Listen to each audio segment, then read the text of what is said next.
Hi guys. Tonight we travel back to a time when warmth was a luxury, when the world outside was blanketed in snow and darkness seemed to stretch forever. You imagine yourself in a vast stone hall, the air heavy with the scent of smoke and damp wool. The candles flicker weakly against the draught, their tiny flames bending under the invisible breath of winter. Somewhere in the distance, you hear the low groan of timber beams shifting in the cold, and you realize there's no central heating, no glass windows to hold the warmth, no electric light to comfort your eyes. The night belongs to the frost. You probably wouldn't survive this without a dozen layers and a very forgiving immune system. So, before you get comfortable, take a moment to like the video and subscribe, but only if you genuinely enjoy what I do here. And tell me, where are you listening from, and what time is it where you are? Now, dim the lights, let your shoulders sink, and imagine stepping into the chill of a medieval night. You trudge through the echoing corridors of a castle, each step stirring dust and cold air. The floor is bare stone, icy beneath your worn leather shoes. The walls, built to last centuries, are thick enough to muffle most sound, yet not enough to keep the cold from creeping in. Torches line the hall, sputtering with that particular hiss of oil catching fire, but the warmth they give barely reaches your fingertips. People of this age understood the cold not as a passing discomfort, but as a constant companion. You pass a servant carrying a bucket of glowing embers, carefully shielding it from drafts. That small pot might be all that stands between a noble family and a night of sleepless shivering. In these vast stone fortresses, fires burned day and night, not for decoration but survival. Chimneys were still new inventions in much of Europe. Many halls had only open hearths, with smoke curling upward and escaping through a hole in the roof. The smell of wood smoke clung to everything, clothing, hair, and the very air you breathed. You might think castles were cozy havens, but even kings slept in rooms that could freeze water overnight. The thick walls held out invaders, not the cold. Without insulation, every gust of winter air seeped through cracks and arrow slits. Historians still argue whether the grandeur of castles ever compensated for their discomfort. You imagine servants scurrying to hang heavy tapestries, not for decoration but as makeshift insulation. In one corner, a massive four-poster bed looms, draped in layers of velvet and fur. A nobleman will soon retreat into that small island of warmth, the curtains pulled tight to trap his body heat. But even he will sleep with a woolen cap, for the air that escapes the covers will bite like frost. The rich and poor alike understood that night was a battle. The difference was that the rich fought it with silken servants, while the poor fought it with straw and faith. Outside the castle, the wind howls through the village. You can picture thatched cottages crouched low under snow, their roofs heavy and their doors barred with planks to keep the storm at bay. Inside, the smell of smoke and humanity blends into something earthy and thick. A peasant family huddles together on a shared bed, stuffed with straw, the faint glow of a dying fire painting their faces in orange and shadow. It's a hard life, but they know its rhythm, the endless winter, the short days, the long nights that seem to stretch forever. The medieval world knew darkness more intimately than we ever could. Once the sun set, the day was truly over. Candles and oil lamps were expensive, so most people lived by firelight or moonlight. The night was both feared and respected, a realm of rest, prayer, and superstition. You can almost feel the way silence deepened after dusk, interrupted only by the crackle of fire or the occasional howl of a wolf. A quirky detail historians love to mention is how some castles built their staircases clockwise to give defenders an advantage. But that meant cold air spiraled upward, through the same stairwells. The chill that swept up the steps was like an invisible river. Servants sometimes slept in the corridors, simply to be close to the embers or to guard them through the night. Imagine them curled under cloaks, dreaming in fits, the sound of wind mixing with snores and muttered prayers. Every object around you serves the same purpose: survival. The wooden shutters, the woven rushes on the floor, the fur pelts on chairs. People used everything they had to create a buffer between their bodies and the winter's bite. Sometimes, even the animals played a role. Dogs, particularly small lap dogs, were kept close, not for companionship but for warmth. Some historians suggest noblewomen would place them in bed first, using them as living hot water bottles before slipping under the covers themselves. The scent of tallow candles fills your nose, thick and greasy, mixed with smoke from the hearth. You can almost taste the bitterness of it, feel the air clinging to your throat. Yet, there's comfort too. The fire flickers across stone, and the shadows dance on carved walls. You hear a lull in the wind outside, and for a moment, you sense why people found peace here despite the hardship. The darkness, the warmth of a small flame, and the quiet of a world asleep, it's a fragile balance that humans have always sought. You think of how easily we forget this struggle, our modern nights made bright and warm by machines. In the Middle Ages, winter shaped the soul. People learned patience, thrift, and endurance through those endless cold months. They watched the frost form on windowless walls, and they found beauty even there. It was a time when the stars seemed closer, when every spark in the hearth felt like a miracle. As you drift deeper into the story, you can feel that same ancient calm settling over you. The air is still cold, but now it's a familiar cold, one that reminds you that warmth means more when you have fought for it. The medieval world understood that lesson better than anyone. The night stretches on, the fire sighs, and you begin to sense the rhythm of an age long past a world asleep under a frozen sky. You step outside the castle walls and into the village, where the smell of wood smoke clings to the air like a second skin.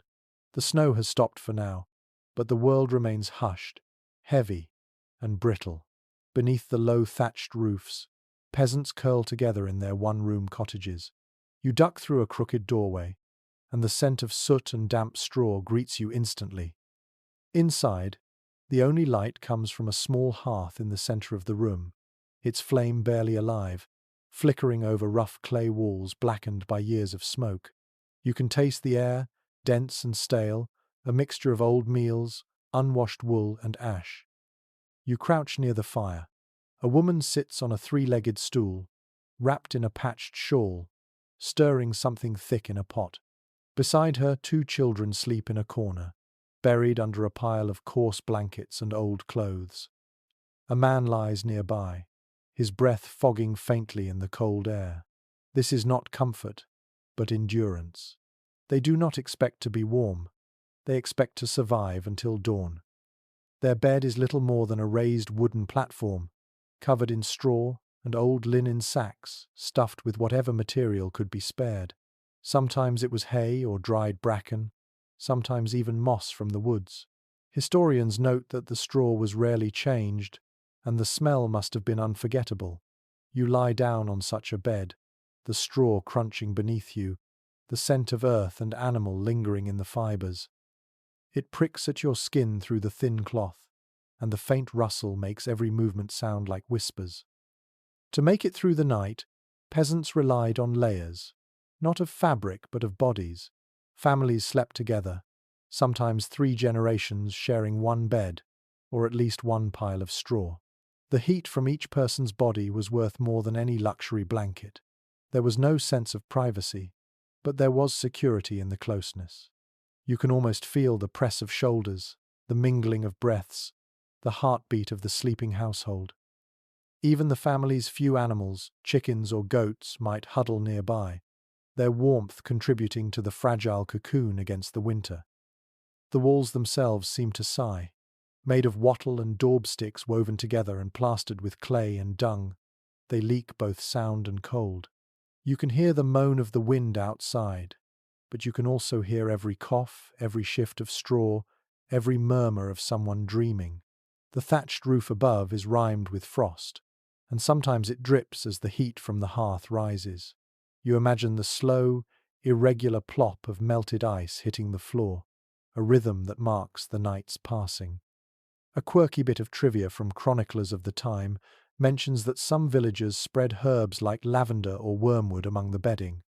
They believed the scent could ward off pests and sickness. Perhaps it worked.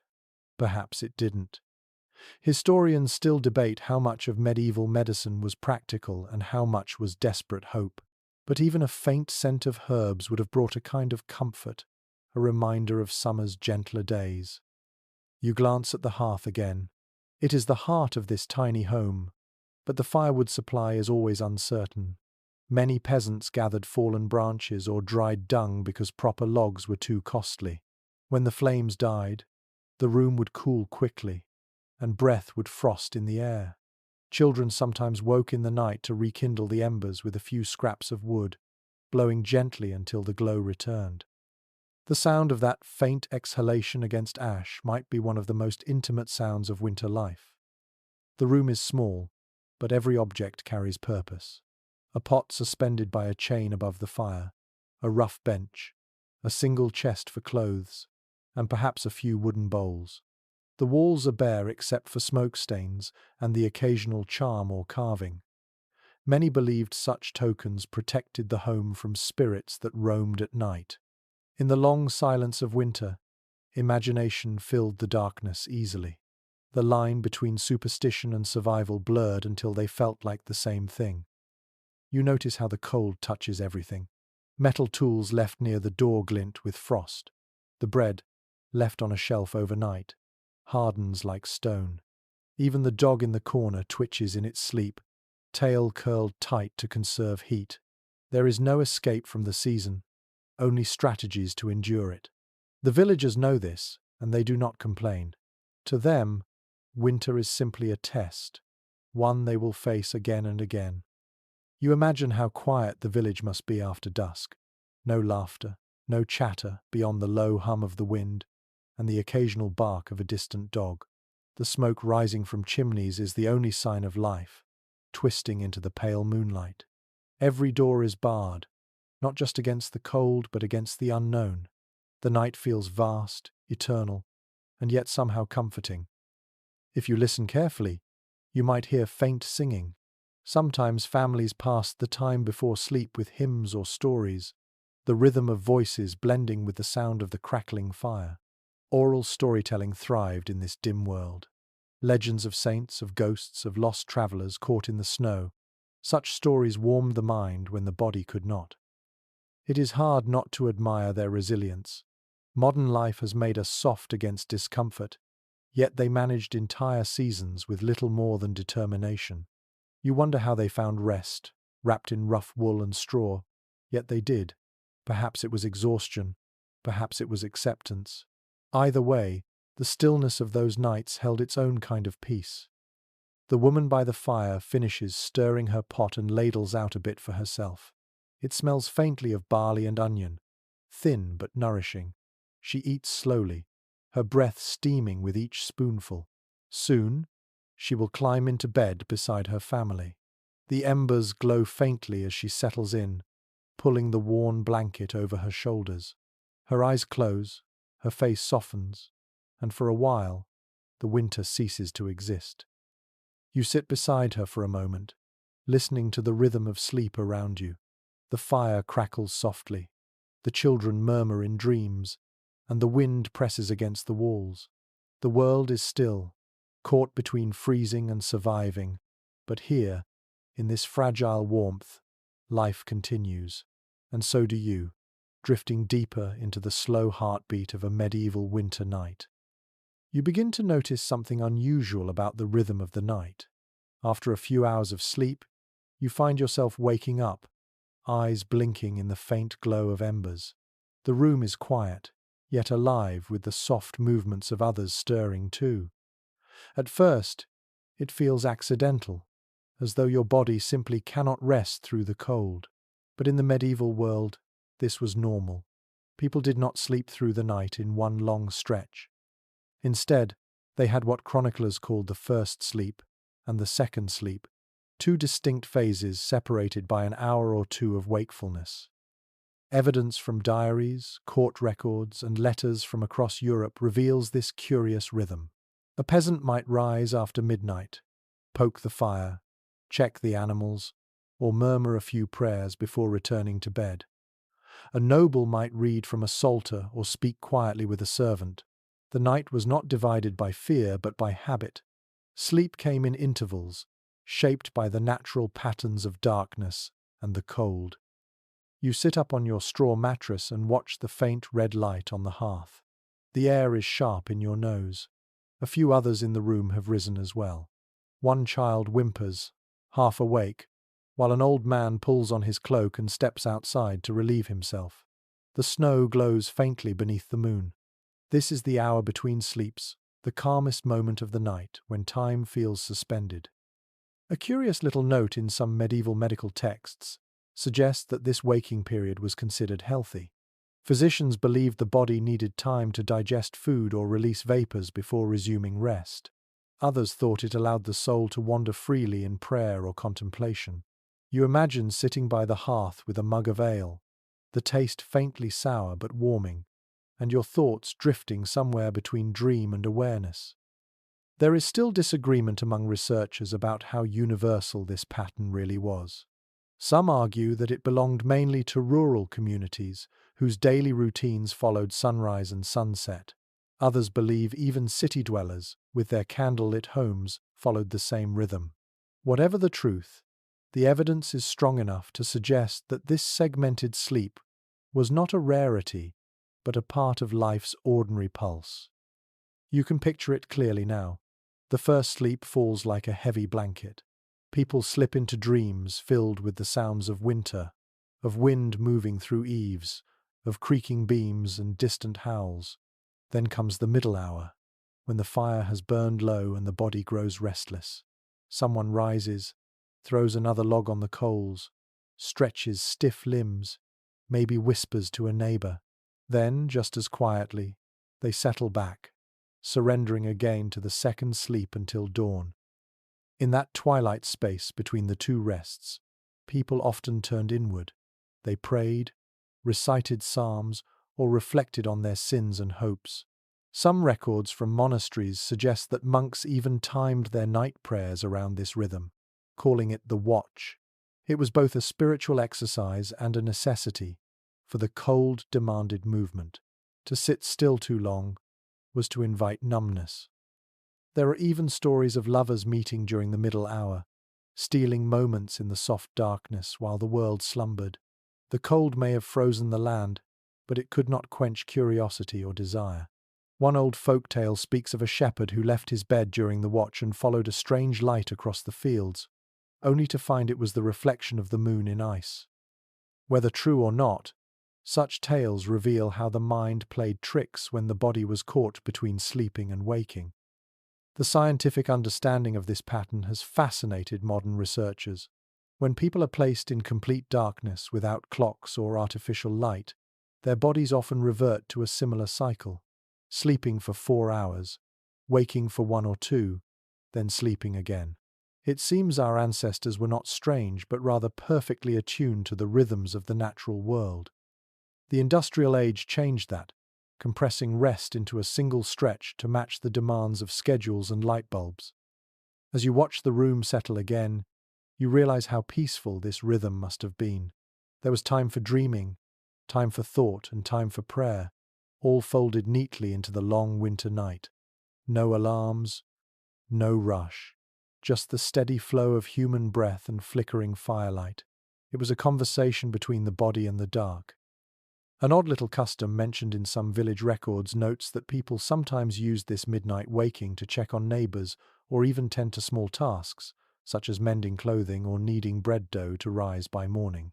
Life did not stop completely, even when the world was asleep. Perhaps that is why the cold seemed less cruel then. It was simply part of the rhythm.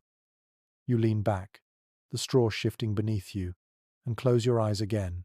Outside, frost crystals glint faintly on the window frame. The faint crack of cooling wood echoes through the room. It is time to drift back into the second sleep, the one that carries you closer to morning. As you sink into it, you understand that in the medieval night, rest was not an escape from life, but a slow, breathing conversation with it. You wake before dawn, wrapped in a bundle of rough blankets that scratch your skin but keep you alive. The fire has burned down to a few red coals, and the air feels like the inside of a cave. Every breath fogs in front of your face, and your hands sting as you stretch them from beneath the covers. The first thought that passes through your sleepy mind is not about breakfast or work, but about warmth, how to keep it, how to make it last. In the medieval world, warmth was an art form. According to most historical records, people relied on layering not only for travel and work, but even for bed. Sleepwear was not the delicate luxury we imagine today. It was a fortress of fabric. You start with a linen shift or shirt, soft from repeated washing but often patched and worn thin. Over that, you pull on woolen hose that itch faintly but trap heat better than anything else. A cap for your head, gloves for your hands, even a scarf or kerchief tied snugly beneath your chin. The beds themselves became part of this system. You can feel it as you press your hand against the rough wool blanket, heavy and slightly damp from the night air. Above that, another layer waits, perhaps fur or thick woven cloth. Each sheet, each cover, each garment forms a barrier between your body and the cold world beyond. The poor might rely on coarse wool or patched rags, while the wealthy enjoyed linen sheets, feather mattresses, and imported fur throws. Yet the principle was the same. Trap every bit of heat you can. Archaeological findings from preserved homes and burial sites confirm that layering was central to winter survival. Even corpses were sometimes buried with multiple layers of fabric, suggesting the practice was deeply ingrained. It was not just fashion, it was instinct. You can almost hear the soft rustle of fabric as people bundled themselves in preparation for sleep, the faint sigh of comfort as warmth began to build beneath the weight of the covers. A curious note appears in a few medieval household manuals describing the art of the bed. Servants were instructed to layer the bedclothes in a specific order, the bottom sheet to absorb sweat, the middle for insulation, and the top to block drafts. The result was a kind of textile sandwich, a microclimate of survival. It is oddly scientific, long before science had the language to explain it. There is still no full agreement among scholars about exactly how widespread these methods were. Some argue that elaborate layering was mainly practiced in wealthy households, while others insist that even peasants knew the principle well. The lack of written records from the poor leaves the question open, but you can imagine that experience, rather than books, taught them what worked. The cold was the best teacher of all. You rise from the bed and wrap a cloak around your shoulders. The texture of wool feels rough but comforting, the faint scent of smoke still clinging to it from last night's fire. The cloak is a constant companion, worn indoors and out. In many households, it doubled as an extra blanket, draped over sleeping bodies when the air turned biting.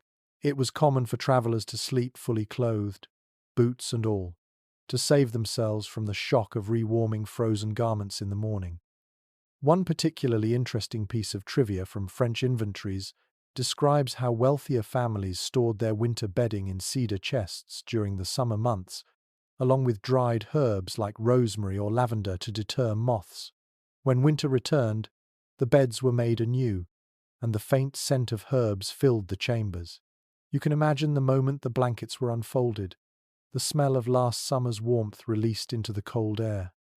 As you walk through a small chamber, the sight of a servant shaking out sheets fills the air with dust that glows in the pale morning light. She hums quietly, shaking layer after layer, then lays them neatly on the bed frame. The simple rhythm of the task seems eternal, a small act of defiance against the cold. She knows that these layers, once tucked and smoothed, are more than fabric. They are the thin boundary between comfort and suffering. Most researchers agree that fabric choice often reflected social class. Linen, though breathable, was expensive and prized by the wealthy, while coarse wool was the commoner's shield. Fur, especially from animals like rabbit or fox, was considered a mark of both luxury and vanity. In northern regions, even simpler folk might line their clothing with scraps of fur or felt for extra warmth. Nothing was wasted when the cold pressed in. An eccentric little tradition mentioned in English village records tells of families hanging their bedclothes by the fire each morning to dry the night's moisture and smoke away insects.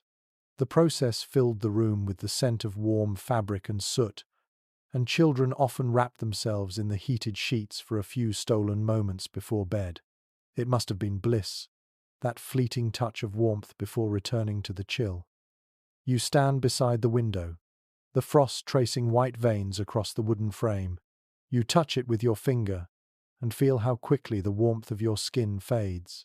The contrast between outside and inside, between cold and comfort, is delicate. It reminds you of how humans learn to live between those extremes, always improvising, always layering. When you finally lie back down, cocooned beneath blankets, you understand why the medieval night was survivable. It was not brute endurance, but a careful dance of habit, fabric, and timing. The cold pressed in from all sides, but people found small victories in every thread. The room grows quiet again, the fire reduced to soft ash. You breathe slowly, surrounded by layers that have trapped not just warmth, but the faint smell of life itself. Outside, frost glitters on the thatch, and a rooster calls somewhere in the distance. You close your eyes, sinking into the cradle of wool and linen, grateful for every fibre that keeps the winter at bay. The morning breaks slowly, a grey light filtering through cracks in the shutters. The air feels colder now that the fire has died, the kind of cold that makes your breath come out in short bursts of mist. You stir, unwilling to leave the bed, yet aware that someone must tend to the hearth or the day will begin in ice. You slip from the covers, each movement releasing a small cloud of your own warmth into the room, and pad toward the hearth where a few faint red embers still smoulder beneath a crust of ash. The medieval hearth was more than a source of heat. It was the center of life. According to most written records from the period, it served for cooking, drying clothes, heating water, and providing light. But at night, it was a lifeline. Families treated the fire like a living creature that needed feeding, protection, and care. You kneel beside it now, the stones cold under your knees, and stir the ashes gently with an iron poker. A faint crackle answers you, and a soft thread of orange glows in the grey. If you fail to coax it back to life, you face the misery of starting a new flame from scratch. Fire-making in winter was no easy task. Flint and steel were clumsy companions, and damp tinder often refused to catch. It is said that some people carried small pots of glowing embers from one house to another, so that the neighborhood never lost fire entirely. In some communities, the village smith was entrusted to keep a constant flame through the cold months. A trace of this ancient dependence survives in the word focus, which once meant hearth in Latin. One curious record from a 14th century manor mentions that servants sometimes slept near the fireplace to guard the embers. They called them slumberers by the fire, and it was their duty to ensure the coals never fully died. You can picture them curled against the wall, wrapped in old cloaks, faces flickering in the dim glow as they drift in and out of sleep. Their dreams must have smelled of smoke. Modern researchers have found evidence in soot patterns and charred hearthstones that medieval homes often burned smoky, low-oxygen fires, since chimneys were rare in earlier centuries. The smoke filled the upper air of the room before seeping out through a hole in the roof. The effect was suffocating, yet strangely protective, since the fumes helped preserve wooden beams from insects. The air inside such a home must have been heavy, the smell of wood and soot saturating every breath. Yet for the people living there, it was simply the scent of safety. There remains some debate among scholars about how widespread the use of proper chimneys was before the late Middle Ages. Some argue they appeared in northern Europe by the 12th century, others claim they did not become common until the 15th. Either way, you can imagine the transformation when smoke finally had somewhere to go. A clear room must have felt like a luxury. But in this moment, in this peasant home, the air still swirls thick and grey, curling through the thatch and out into the pale sky. You add another stick to the coals, and the spark catches slowly, spreading from ember to bark. The warmth grows in thin waves, touching your hands, your face, then fading again into the vastness of the room. It is not enough to heat the air, only to take the edge off the bite. The woman beside you coughs lightly, covering her mouth with a shawl. The sound echoes in the small space, and you realize how fragile every comfort is. In grander houses, the hearths were monumental. You can imagine standing in a great hall where the fire pit sits in the center, flames reaching high toward a smoky ceiling. The smell of roasting meat mingles with that of burning oak. Tapestries sway slightly from the drafts, absorbing warmth that barely lasts. Servants hurry to fetch logs, each one heavier than a child, stacking them carefully to keep the blaze steady. The crackle of wood, the hiss of sap, the steady rhythm of flame against stone, it must have sounded like the heartbeat of the household itself. One charming detail recorded in a 15th century English household account describes how families threw fragrant herbs into the fire before sleep. Rosemary, sage, and juniper were believed to purify the air and chase away illness. You can almost smell it now, the brief sweetness that blooms before the smoke returns. Perhaps it was partly ritual, partly comfort, but it gave a sense of control over the unseen dangers of the night. There is still a quiet question among researchers about how people balanced the need for warmth with the constant threat of fire. Medieval homes were built largely of timber and straw, a dangerous combination. Fires could destroy entire villages in a single gust. Yet without flame, there was only freezing darkness. That tension between survival and destruction defined every household decision. The sound of the fire now fills the silence. It crackles softly, a conversation of sparks. You stretch your hands toward it, palms open, feeling the sharp sting as circulation returns. The warmth spreads through your arms, and for a brief moment, you understand why fire was so deeply revered. It was not just heat, it was life itself, unpredictable and wild, but essential. You think of the thousands of nameless people who tended such fires every night, crouched in smoky rooms, watching light dance on stone. The world outside was locked in ice, but here, at the edge of the hearth, there was motion, sound, and color. The flame was a companion that demanded constant attention, but gave in return a fragile promise. Live through the night, and morning will come. You feed it one last stick and step back, the orange glow warming your face.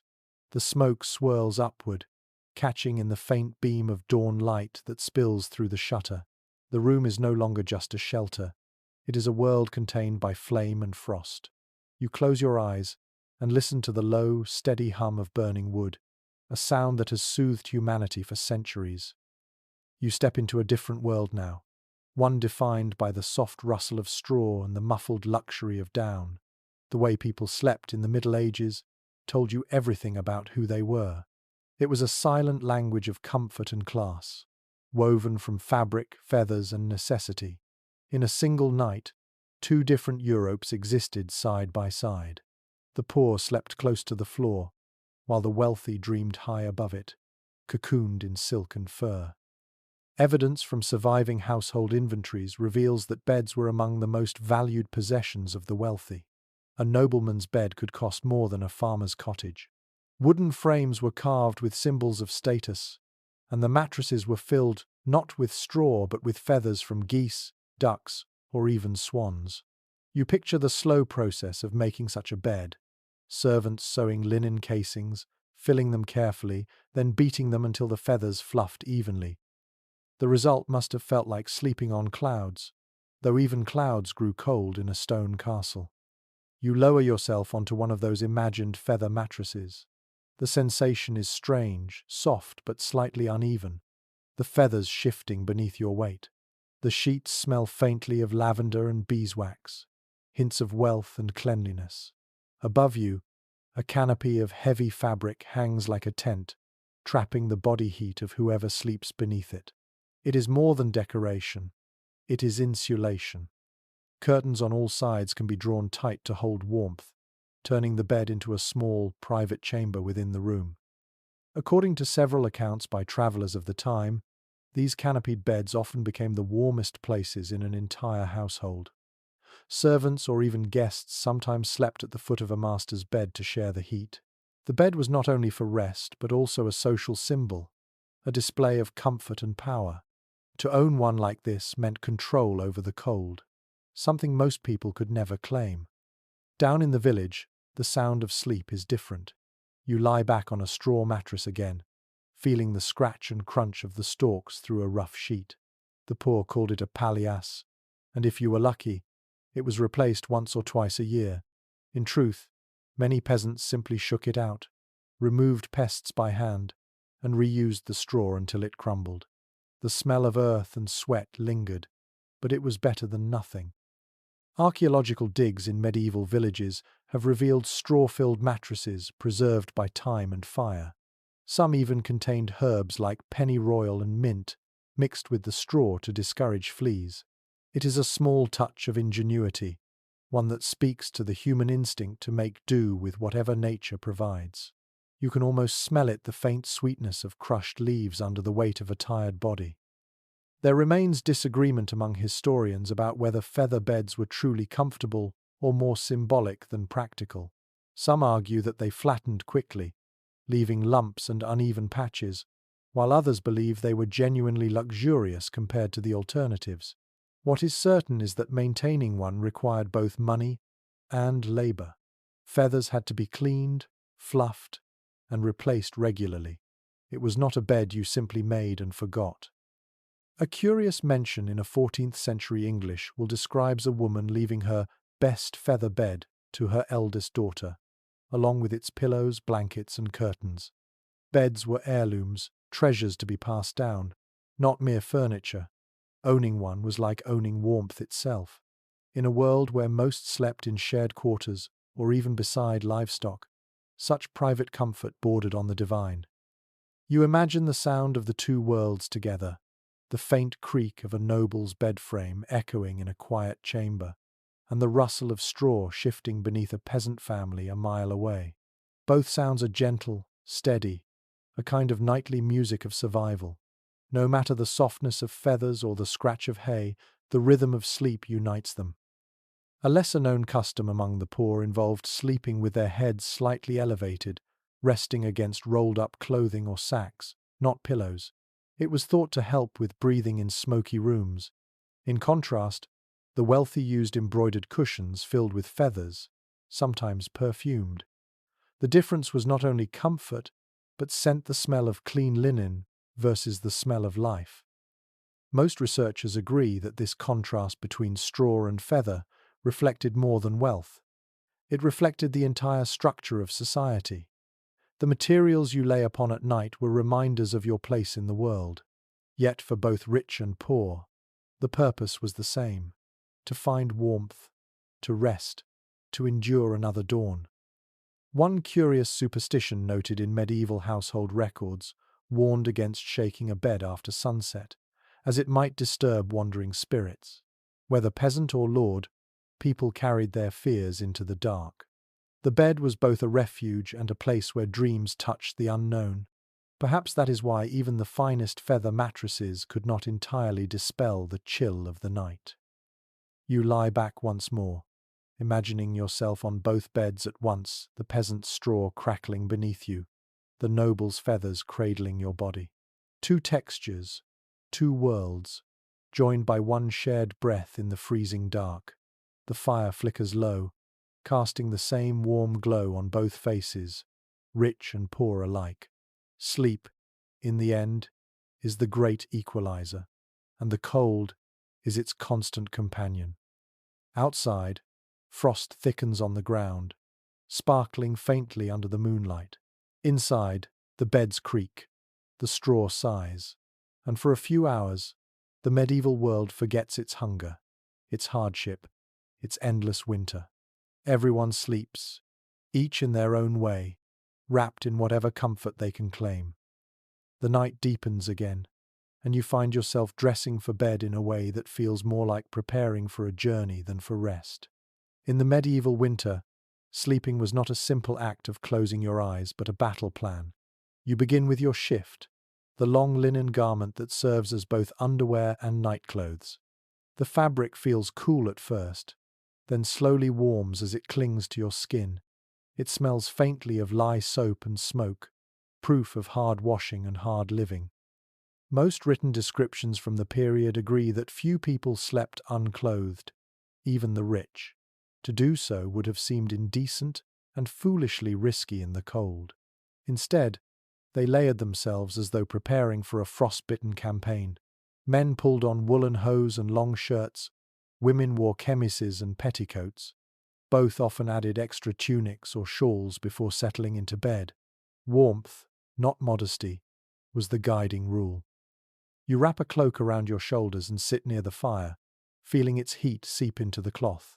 When you finally crawl into bed, you keep the cloak on, folding it over yourself. The layers press down gently, a comforting weight. Your nightcap slips slightly over your ears, and you adjust it, tucking the fabric beneath your chin. The cap may look comical to modern eyes, but it was essential. Without it, heat would escape through your head, and your dreams would be filled with shivers. Archaeological findings of medieval textiles show how practical people were about fabric. Wool was everywhere, spun coarse for peasants and fine for nobles. It held warmth even when damp and could be rewoven countless times. Linen, though more expensive, offered softness against the skin. Silk, when available, was for the privileged few and often used only in linings. Every stitch carried a purpose. In one surviving inventory from a 15th century merchant's household, the list of bedding and nightwear reads like armor against the cold. One woolen gown for night, one pair of hose for sleeping, one coif for the head, one pair of gloves for the frost. You can almost picture the scene, a weary man layering himself with quiet precision before extinguishing the candle. Each item a small act of protection. There remains debate among clothing historians about how much layering truly helped. Some argue that too many garments trapped moisture, which then chilled the body. Others suggest the combination of wool and linen created the perfect balance, insulating while still breathable. Whatever the truth, the people of the Middle Ages had centuries of trial and error to refine their bedtime ritual. You suspect they knew what worked long before any scholar could measure it. A charming detail mentioned in several chronicles notes that even servants often slept with socks or foot coverings made from scraps of old clothing. The poor sometimes wrapped their feet in rags or even parchment coated in fat to repel moisture. The wealthy had knitted hose or felt slippers lined with fur. You glance down at your own feet, snug and warm in wool, and feel grateful for such simple ingenuity. One of the stranger customs described in a 14th century French account tells of men sleeping with belts or girdles still tied around their waists, believing it kept their organs from wandering in the cold.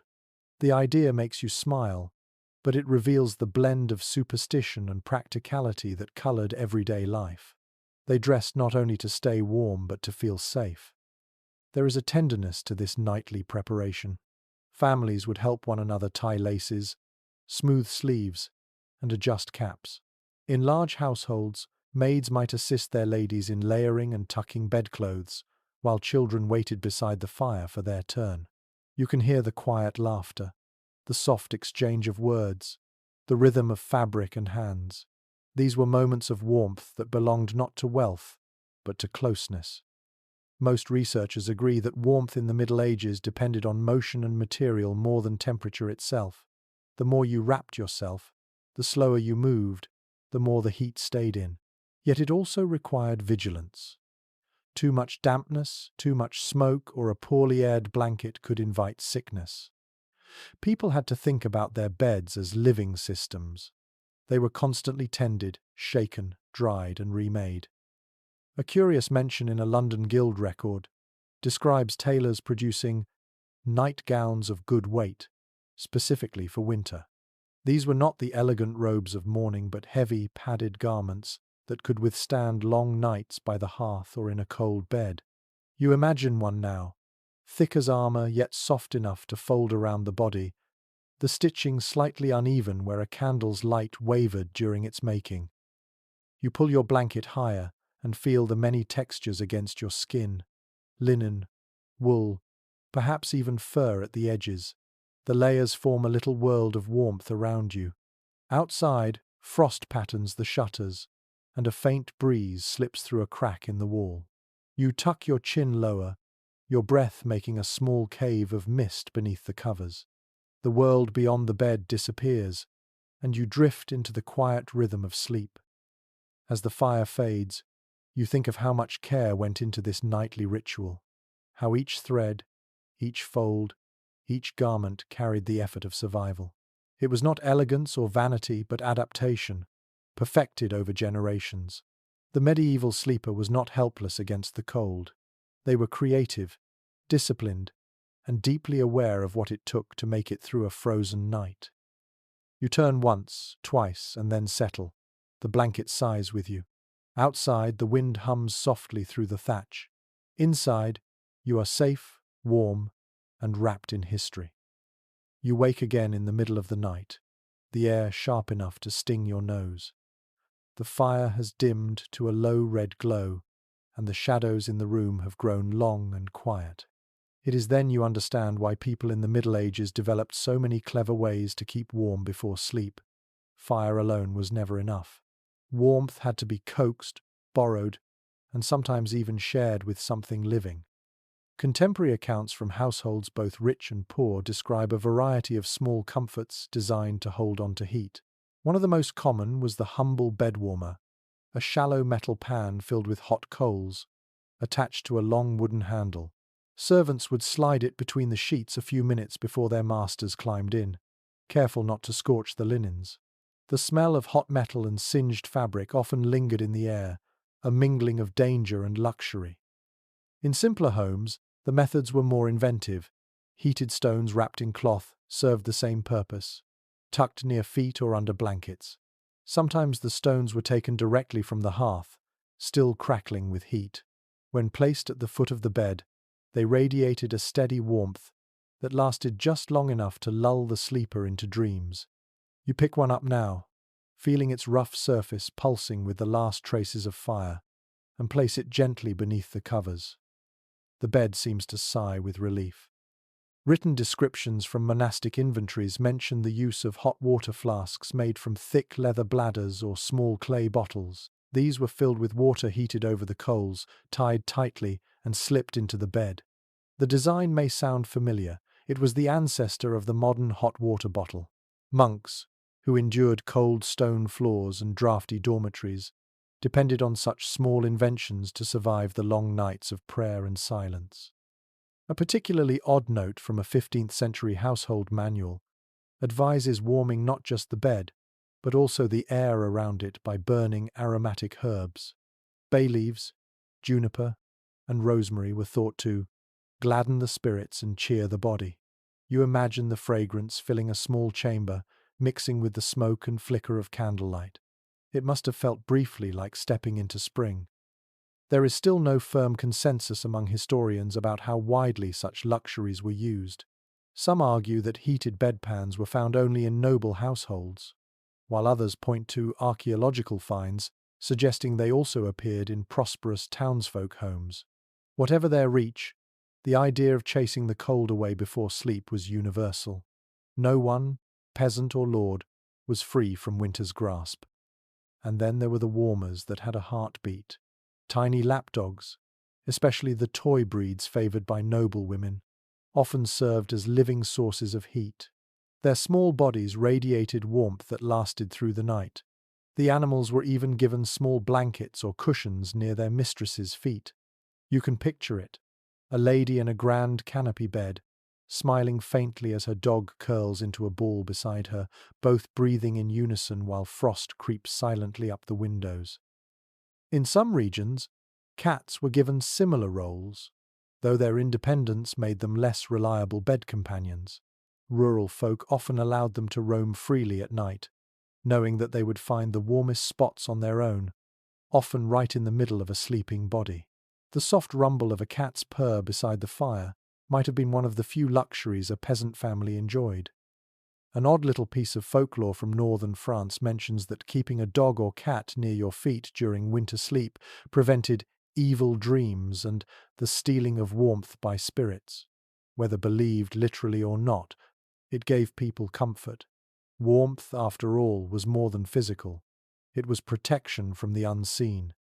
Most researchers today agree that medieval ingenuity with warmth reflects not just necessity but creativity. People adapted endlessly, turning household items into survival tools. A pot could be a stove, a cloak could be a blanket, and an animal could be a heater. It was a kind of quiet resilience born from centuries of endurance. You sit now beside a peasant hearth, watching a woman fill a small clay bottle with water. She tests it with her hand, then wraps it in a piece of wool and tucks it beside her baby. The infant stirs, sighs, and falls still again. The mother exhales in relief. Around her, the house hums with sleep. Even the cow in the adjoining stall seems to rest easier under the shared warmth of life. A traveller's account from the late 1300s tells of an inn where guests paid extra for a heated bed. The innkeeper's daughter would carry coals in a brass pan from room to room, leaving behind trails of light and the faint scent of smoke. You can imagine the anticipation of weary travellers, faces flushed from frost, watching her enter their room with that small promise of comfort. There is something deeply human about this ritual. The preparation for sleep becomes almost sacred, a choreography of warmth, care, and hope. The cold outside is relentless, but for a few hours, people carve out a pocket of gentleness in defiance. As you settle back into the warmth of your own bed, you think about how those same instincts survive today. We still tuck ourselves in, heat our rooms, and reach for something soft to hold against the chill. The difference is only in the tools. The longing for warmth, for safety, remains the same. The last glow from the hearth flickers once more before fading into the dark. You feel the weight of the blanket, the warmth of the stone beneath your feet, and the faint comfort of an imagined dog curled at your side. The wind whispers faintly outside, but it cannot touch you now. For tonight, you are safe inside this small circle of heat and history. The night feels heavier now, the air pressing down with the kind of cold that seeps through walls, through wool, through skin. You shift beneath your blanket, and for a moment you hear another person's breathing close beside you. It is soft and steady, the rhythm of someone deep in sleep. Then you remember where you are. In the medieval world, sleeping alone was rare. To share a bed was to share warmth, protection, and a little bit of life itself. According to letters and legal records from the period, bed sharing crossed nearly every social boundary. Servants often slept beside their masters, siblings with siblings, travellers with strangers. Beds were valuable, firewood expensive, and human heat the most reliable comfort of all. In a farmhouse, an entire family might sleep together on one straw mattress, limbs tangled, the air heavy with breath and the smell of wool. It was not considered strange or shameful. It was practical, and perhaps even comforting. You imagine yourself lying shoulder to shoulder with others, the closeness both awkward and familiar. The sound of breathing surrounds you, soft sighs and small movements. Someone turns over, the straw rustles, and a low murmur slips through the dark. There is a warmth that builds naturally, a cocoon made not of fabric but of people. The fire's faint glow lights the edges of faces, and for a moment, everyone looks peaceful. Chroniclers often described shared sleeping as ordinary life. A servant might spend years sleeping at the foot of a master's bed, rising with every command. Travellers at inns were frequently assigned shared spaces, strangers lined side by side. One 15th century innkeeper in York was even fined for allowing too many guests per bed, an early lesson in the limits of human tolerance. You smile at the image of tired travellers pretending not to notice the elbows or snores beside them. There is disagreement among modern historians about whether bed sharing was as constant as these accounts suggest. Some believe it was more common among the poor and in rural areas, while others argue it happened in all classes simply because heating was inefficient everywhere. But nearly everyone agrees that warmth was the central reason. To sleep alone in the cold was almost a luxury, and often a foolish one. A curious custom from Scottish households survives in old records describing box beds, wooden sleeping enclosures built directly into walls. Families could climb into these narrow compartments, close the shutters, and trap their collective heat inside. Children, parents, and sometimes even livestock shared the space. You picture the muffled sound of laughter, the mix of straw and wool, the faint smell of milk from the nearby cow. It was not comfort in our modern sense, but it was security. One traveller's diary from the 1300s recounts a night spent in a Breton cottage where the family insisted he share their bedding, lest the frost take his bones. He noted the strangeness of waking between strangers, yet also the quiet gratitude of surviving the night. It reveals something deeply human. When the cold becomes unbearable, closeness becomes kindness. In noble houses, the principle remained, even if the company changed. Married couples shared large curtained beds designed to hold heat and privacy. Servants sometimes slept nearby on pallets, ready to fetch firewood or water if called. Guests might share with hosts, an arrangement that blurred social lines but saved lives in bitter weather. The intimacy of proximity replaced the concept of personal space. An amusing little story recorded by an Italian monk tells of two scholars traveling together in winter who argued all night about theology while huddled under one blanket. Their debate grew so heated that they forgot their shivering. Perhaps that was the real secret to keeping warm: conversation, humor, and the distraction of thought. Researchers studying medieval sleep habits often note how this closeness shaped relationships. Bonds formed not just at the table or in prayer, but in the dark, when people whispered secrets or stories before drifting off. In those quiet hours, warmth was shared alongside trust.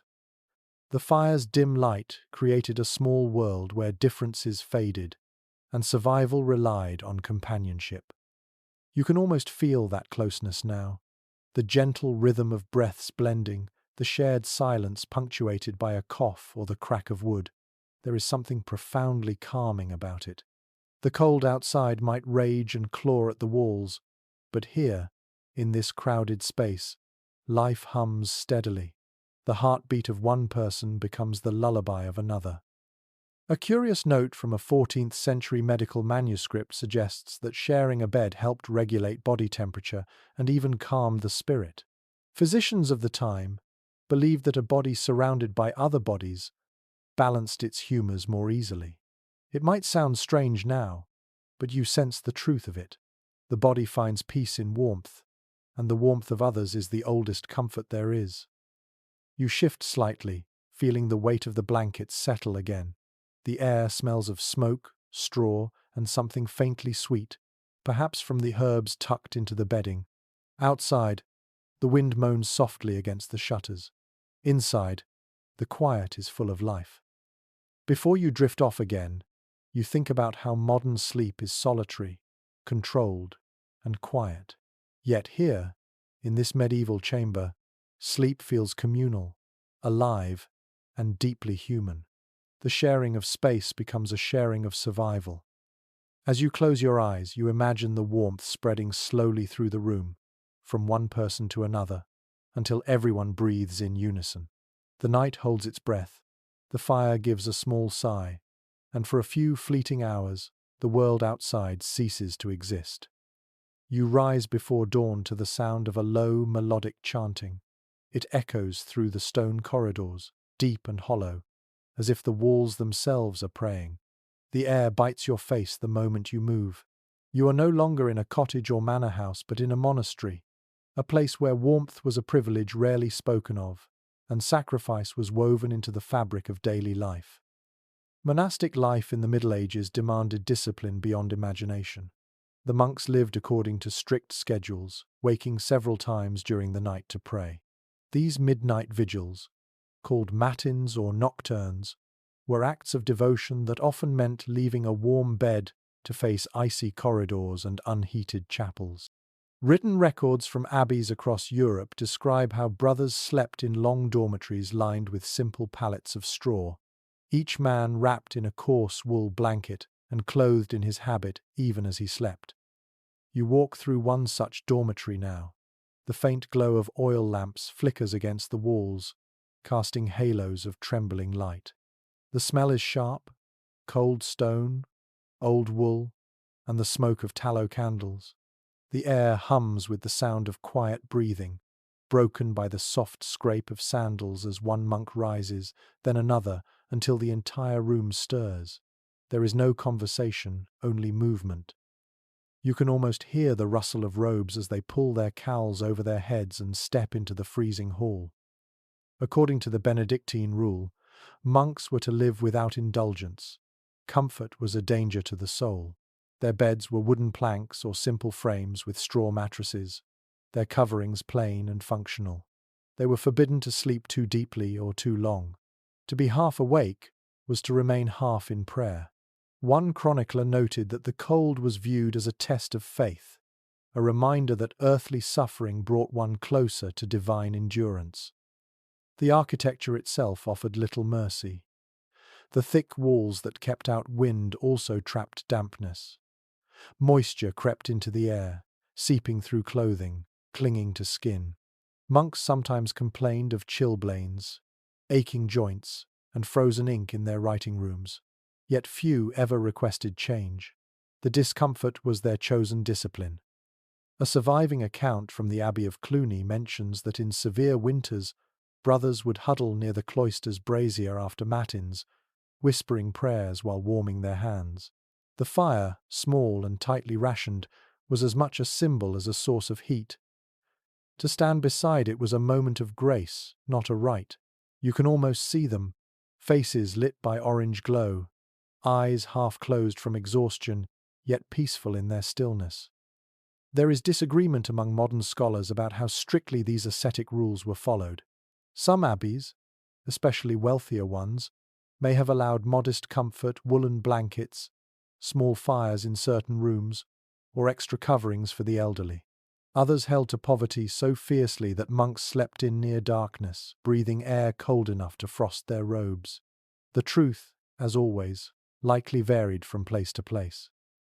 One curious document from a Cistercian abbey describes monks wearing mittens to bed, stitched from scraps of wool. They called them sleeping gloves.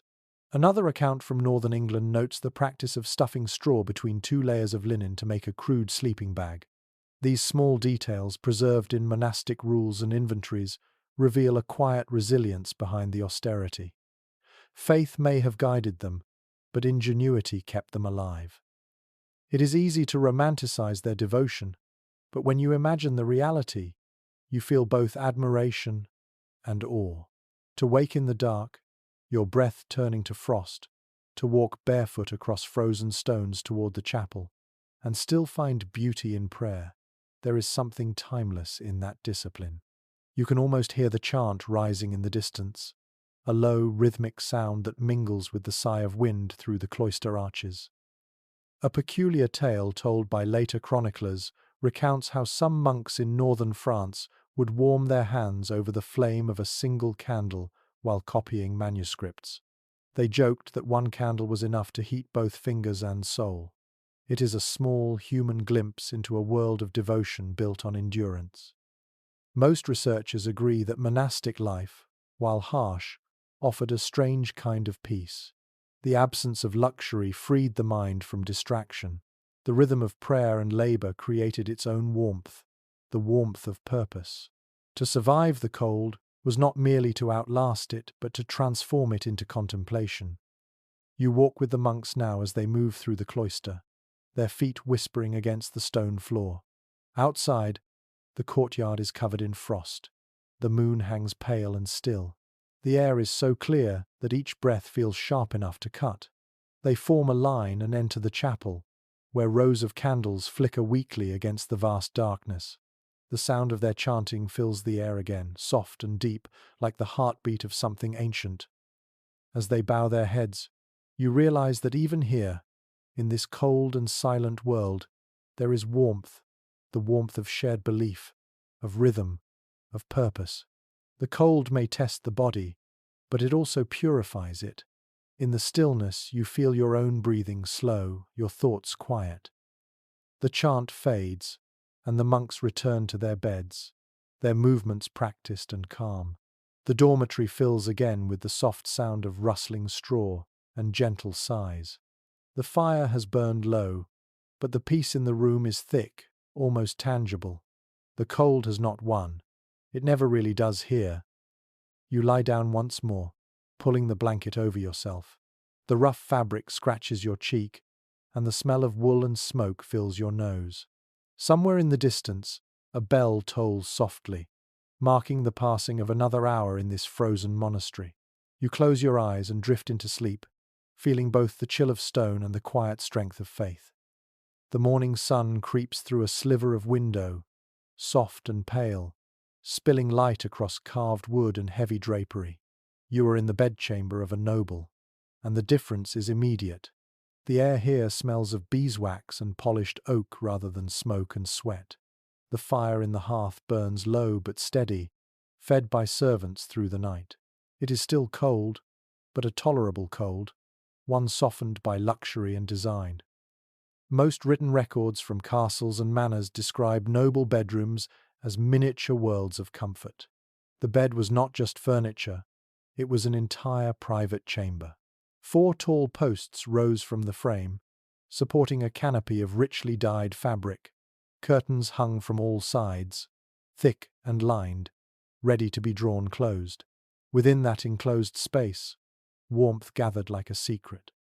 You can almost feel it as you part the curtains and step into the small cocoon of air, faintly warmer than the rest of the room. According to inventories and household accounts from the 14th and 15th centuries, a noble's bed might be piled with multiple mattresses, a straw base for support, a wool layer for insulation, and a feather-filled mattress for softness. Linen sheets covered the top, bleached white by sunlight or ash lye. Above them, embroidered blankets, velvet covers, and furs created a fortress of warmth. Each layer was both practical and decorative, a display of wealth hidden within intimacy. A curious note from a French castle inventory lists entire sets of bedding named for their owners. The king's great bed, the lady's red hangings, and the guest bed by the window. The fabrics themselves told stories. Deep reds symbolized power, while blues and greens were prized for their rarity. The dye came from distant lands, expensive and hard to maintain. Even asleep, the noble's body rested in color, texture, and status. There is still uncertainty among historians about how warm these canopied beds truly were.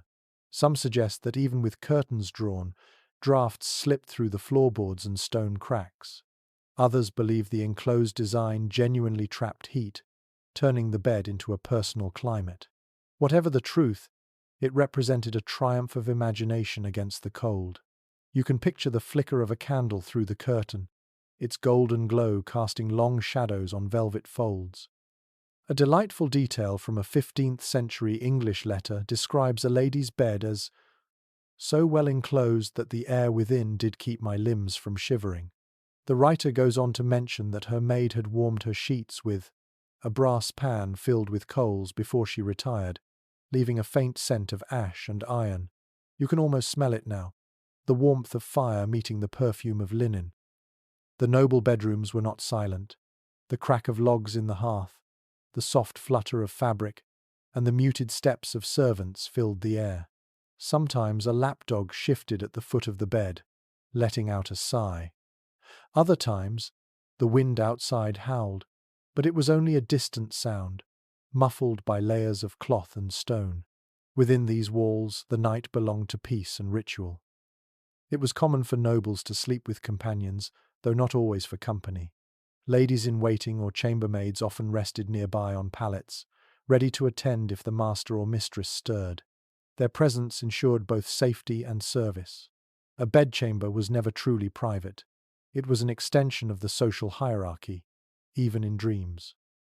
An unusual practice recorded in a few castle households involved perfuming the bed curtains with crushed herbs or rosewater before sleep.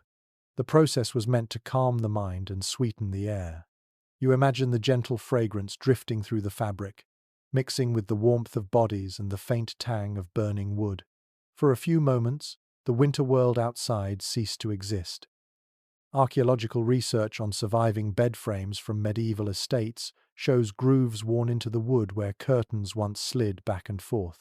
Each night, those heavy drapes were drawn shut, and the sleeper retreated into a small, dark enclosure like a cocoon of silence. Inside, time slowed. The world outside the curtain might be freezing, but inside, it was private and safe. A rare chronicler's note mentions that even royalty sometimes complained about the cold. King Henry VII reportedly slept with furs stacked so thickly that his servants joked he was buried in pelts. Despite wealth and architecture, the cold remained an equalizer. Yet the effort to defy it gave birth to elegance itself. The canopy bed, the layered sheets, the perfumed curtains, all were answers to the same eternal question: how to make winter bearable. Most scholars agree that the medieval bedchamber became the foundation of what later evolved into personal bedrooms in modern homes. Privacy, warmth, and decoration all began here. Before that, sleep was communal, shared, public. For the nobles, withdrawing behind the curtains was both comfort and statement, a symbol of control over the uncontrollable. You stand beside the bed now, watching the fire cast light across carved wood.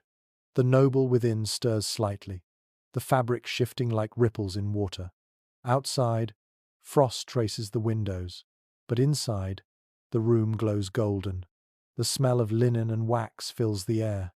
You touch the curtain and feel its softness, the faint pulse of warmth behind it. As you step away, you realize that even surrounded by wealth, the same quiet truth remains. No one escaped the cold completely. They only learned to build small islands of comfort within it. The noble's bed, draped in velvet and guarded by servants, was not so different from the peasant's pile of straw. Both were sanctuaries in a frozen world. The fire crackles softly. Somewhere beyond the walls a bell tolls. The morning is close now, and the air carries the promise of another day's survival. Inside the canopy, someone sighs, turns, and drifts deeper into the warm heart of winter's longest night. You wake to a faint rattling sound. The wind is pressing against a window that never quite closes. The cold slips through every gap, swirling around the room like an invisible ghost. You sit up and see your breath bloom in the dim light, silver and soft. No matter how thick the walls, no matter how high the ceiling, the air of a medieval home was always alive with drafts. In many places, glass windows were a rare luxury. According to architectural records from the late Middle Ages, even wealthy households often relied on horn panes, oiled cloth, or wooden shutters to block the wind. Ordinary people had nothing but open holes that they covered with fabric, boards, or animal skins. You walk toward the window now and touch the frame. The wood feels rough, damp, and cold. A thin film of frost has formed on the inside. Outside, the snow reflects a weak morning light that glows like faded pewter. It is easy to forget how fragile the idea of a window once was. Transparent glass existed, but it was expensive and brittle. Only churches and royal manors could afford it regularly. When it did appear in private homes, it was small and thick, made by spinning molten glass into a roundel. You can picture it catching the light unevenly, bending the world into ripples of brightness and shadow. The beauty came with flaws, and those flaws let in the chill. Most surviving records of domestic architecture agree that windows were both blessing and curse. They let in light, but leaked warmth, like sieves. Curtains, shutters, and layers of cloth were the only defense. In castles, servants stuffed gaps with moss or tow, the fibrous waste of flax. In cottages, families used straw, rags, or even mud to seal cracks. You can imagine the faint smell of earth and smoke mixing as they pressed the material into place. A peculiar note from a 13th century building manual advises householders to hang heavy fabric over windows at night, lest the frost creep in. Those makeshift curtains were not for beauty but survival. In noble houses, they might be lined with velvet or fur. In poor cottages, they were old cloaks or grain sacks stitched together. You lift the curtain beside you now, and the rush of cold air against your hand feels like water. There remains disagreement among researchers about how much light people actually wanted indoors during winter. Some argue that windows were kept closed and covered for most of the season to conserve heat. Others believe that daylight, even dim and cold, was considered a blessing too precious to lose. In both cases, people had to balance warmth with vision, comfort with sanity. You can almost feel the tension in every draft that slides across your skin. An odd little custom mentioned in English household records describes people warming their window coverings near the hearth before hanging them at dusk. The heat stayed trapped for a short while, delaying the inevitable cold. The idea sounds charming and futile, yet somehow practical, the kind of small effort that defines daily survival. According to most medieval building evidence, cottages often had no glass at all. Instead, they used wooden shutters that were barred tight against the wind. During the day, these shutters opened upward to let smoke escape and sunlight in. At night, they were sealed, and the house sank into a dim cocoon of darkness. The scent of damp wood filled the air, and the sound of the storm became a lullaby. In northern Europe, some homes built tiny recessed alcoves beside windows, where a candle could sit protected from the draught. The soft glow turned frost crystals into glittering lace. You can imagine the quiet beauty of that sight, the world outside frozen, the world inside flickering with gold. For a moment, the cold becomes almost beautiful. A traveller's account from 1390 mentions spending a night in a manor where the window had no glass but was covered with parchment stretched tight. The firelight made the parchment glow like amber, and he wrote that it was as if I lay within a lantern. You picture that glow now, soft and soothing, the world outside blotted out entirely. Archaeological studies of surviving medieval homes show that many walls were thick enough to hold window seats. These small niches became resting spots during the day, though they were freezing at night. Children often sat there wrapped in furs, watching snow fall through distorted glass. The contrast between comfort and cold defined the medieval relationship with winter. It was always negotiation, never conquest. An amusing entry from a London chronicle tells of a merchant who bragged about owning 3 glass windows, only for one to shatter in a storm. The writer notes that the man wept as if his treasure were buried. Glass was precious not just for beauty but for pride. To own it meant you had defied the elements, at least a little. Most modern researchers agree that medieval architecture was ingenious in its simplicity. The thick walls, small openings, and layered fabrics reflected generations of adaptation. Yet nothing could fully stop the cold. The air you breathe now still tastes faintly metallic, the scent of frost carried from outside. You draw the curtain closed again and retreat to the warmth of the bed. The fabric muffles the world beyond, leaving you in soft shadow. The fire's light trembles on the wall, and for a moment you feel completely still. The draught still moves faintly, curling around your fingers like a ghost that refuses to leave. You tuck yourself deeper under the covers, listening to the faint whistle of wind through the cracks. This is what winter felt like in the Middle Ages. Not silence, but conversation. The house spoke in creaks, the windows sighed, and the wind answered. Cold and warmth were never separate. They danced together through every night. And even as you drift towards sleep, you feel that rhythm continuing, an endless give and take between comfort and the wild air beyond the walls.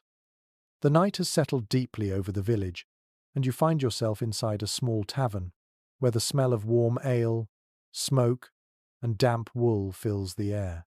The chatter is low, gentle, more a murmur of survival than celebration. You sit beside a rough wooden table, hands wrapped around a steaming cup that glows faintly in the candlelight.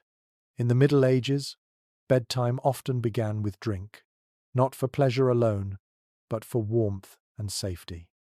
Most written accounts from medieval towns agree that water was rarely trusted. Wells froze or grew foul, streams filled with runoff, and sanitation was uncertain at best. To drink water could mean sickness. Beer and ale, however, were boiled during brewing and stored cleanly in barrels. They were safer and heartier, filled with calories to sustain tired bodies through long, frozen nights. You raise the cup and take a sip. The liquid is thick and slightly sour, comforting despite its roughness. According to tavern records and household guides, ale was often brewed weekly in homes, especially in winter. Each batch was cloudy, low in alcohol, and consumed quickly before it spoiled. The scent of yeast and grain-filled villages, drifting through doorways and mixing with smoke from chimneys.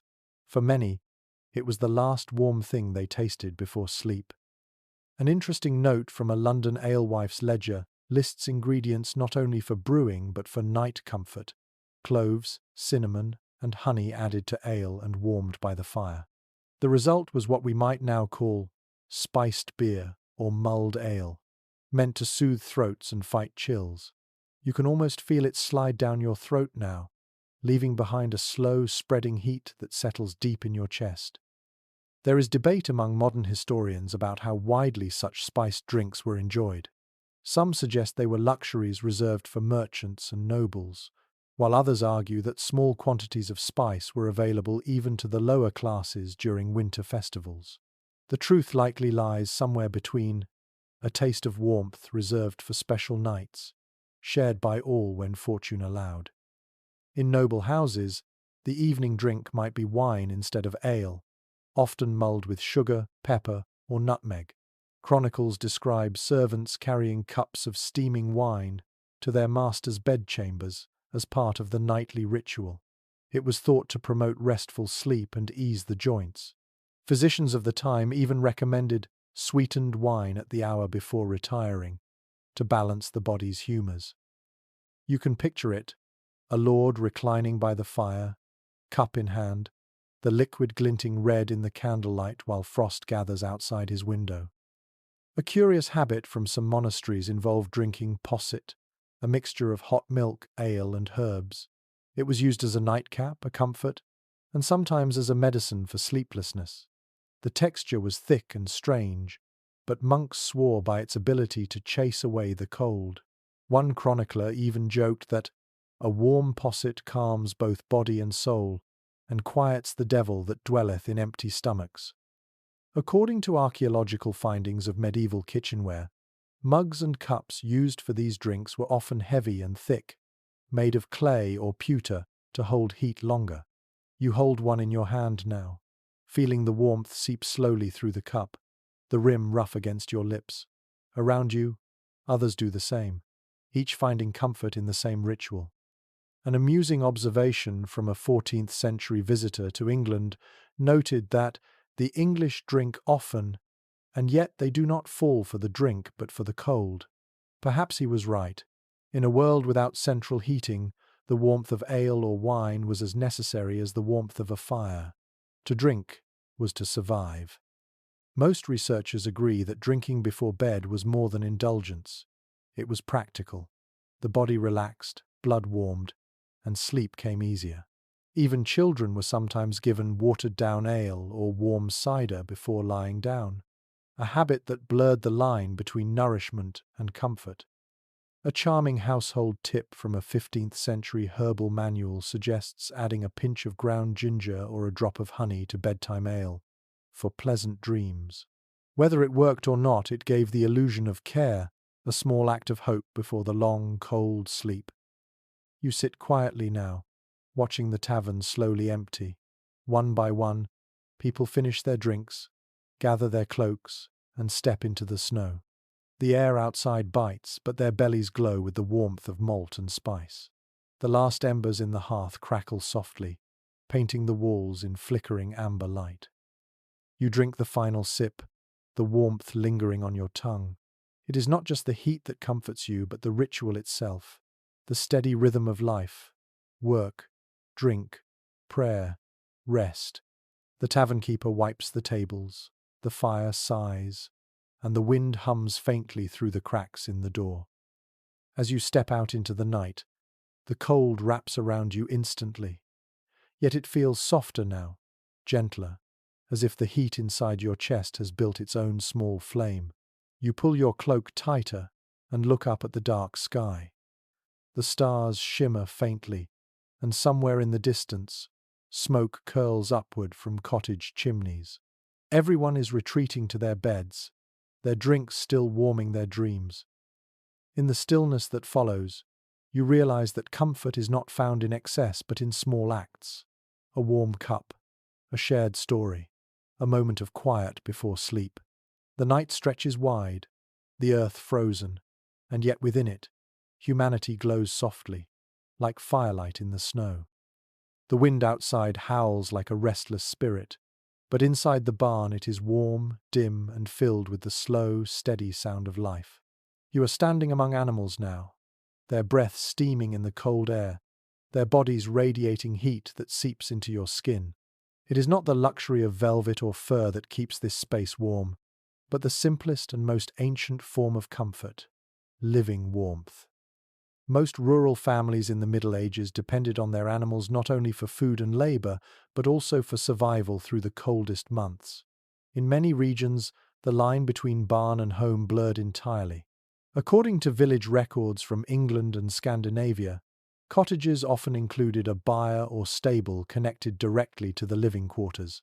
The heat from cows, pigs, or goats drifted through thin partitions, warming the human space next door. It was practical, efficient, and surprisingly effective. You step closer to a cow, resting on a bed of straw, her eyes half closed, her massive body giving off a deep, steady warmth. The air smells of hay, milk, and the faint sourness of manure, but it is a living smell full of presence.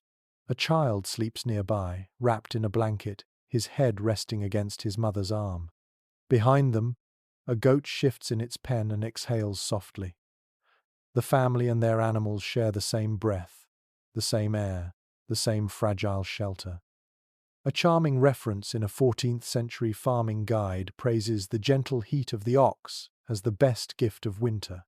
The author recommended keeping livestock close during the darkest months, noting that their warmth doth bless the house as surely as fire.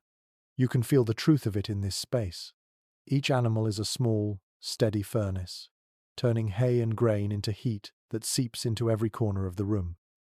There remains some disagreement among modern researchers about how intentional this practice was. Some argue that proximity to animals was simply the result of small building designs, not deliberate heating.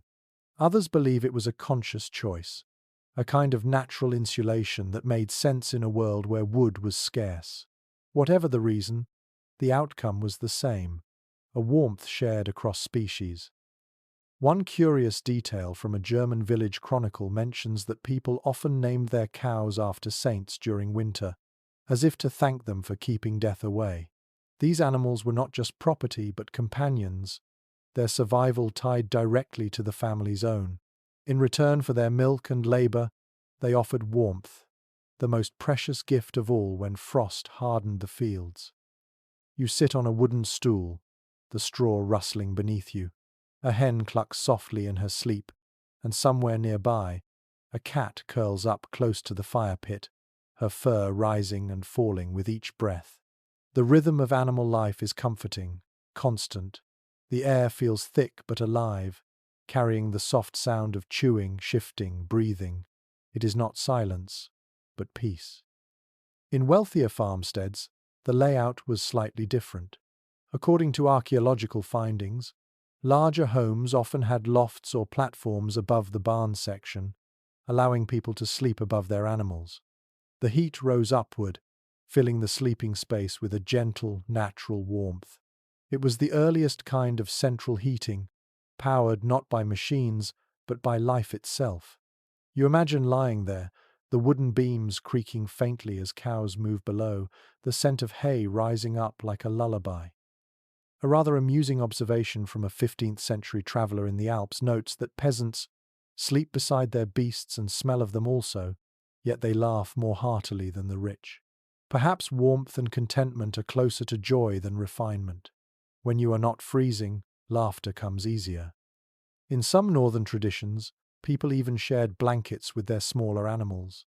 Dogs, cats, and sometimes goats slept beside them, not as pets in the modern sense but as allies. A curious folktale from Norway tells of a farmer who claimed his dog saved his life one winter by lying across his chest through the night. The story may have grown with time, but its heart is true. The bond between human and animal was forged as much in cold as in love. Most researchers agree that medieval people viewed warmth as a communal experience rather than a private one. Whether it came from family, animals, or shared firelight, heat belonged to everyone in the household. It was not divided but pooled, like water from a single well. To sleep near the creatures that fed you and carried your burdens was not humiliation. It was gratitude made practical. You lean back now and listen to the barn's music, the crackle of straw, the quiet sigh of cattle, the rhythmic sound of hooves shifting in rest. Above, the rafters creak softly in the wind. The air is heavy but kind, holding the scent of hay and the faint sweetness of milk. It feels timeless, almost holy. The line between home and stable disappears in this half-darkness. Life breathes together, warm and patient. Outside, snow falls silently, blanketing the fields in white.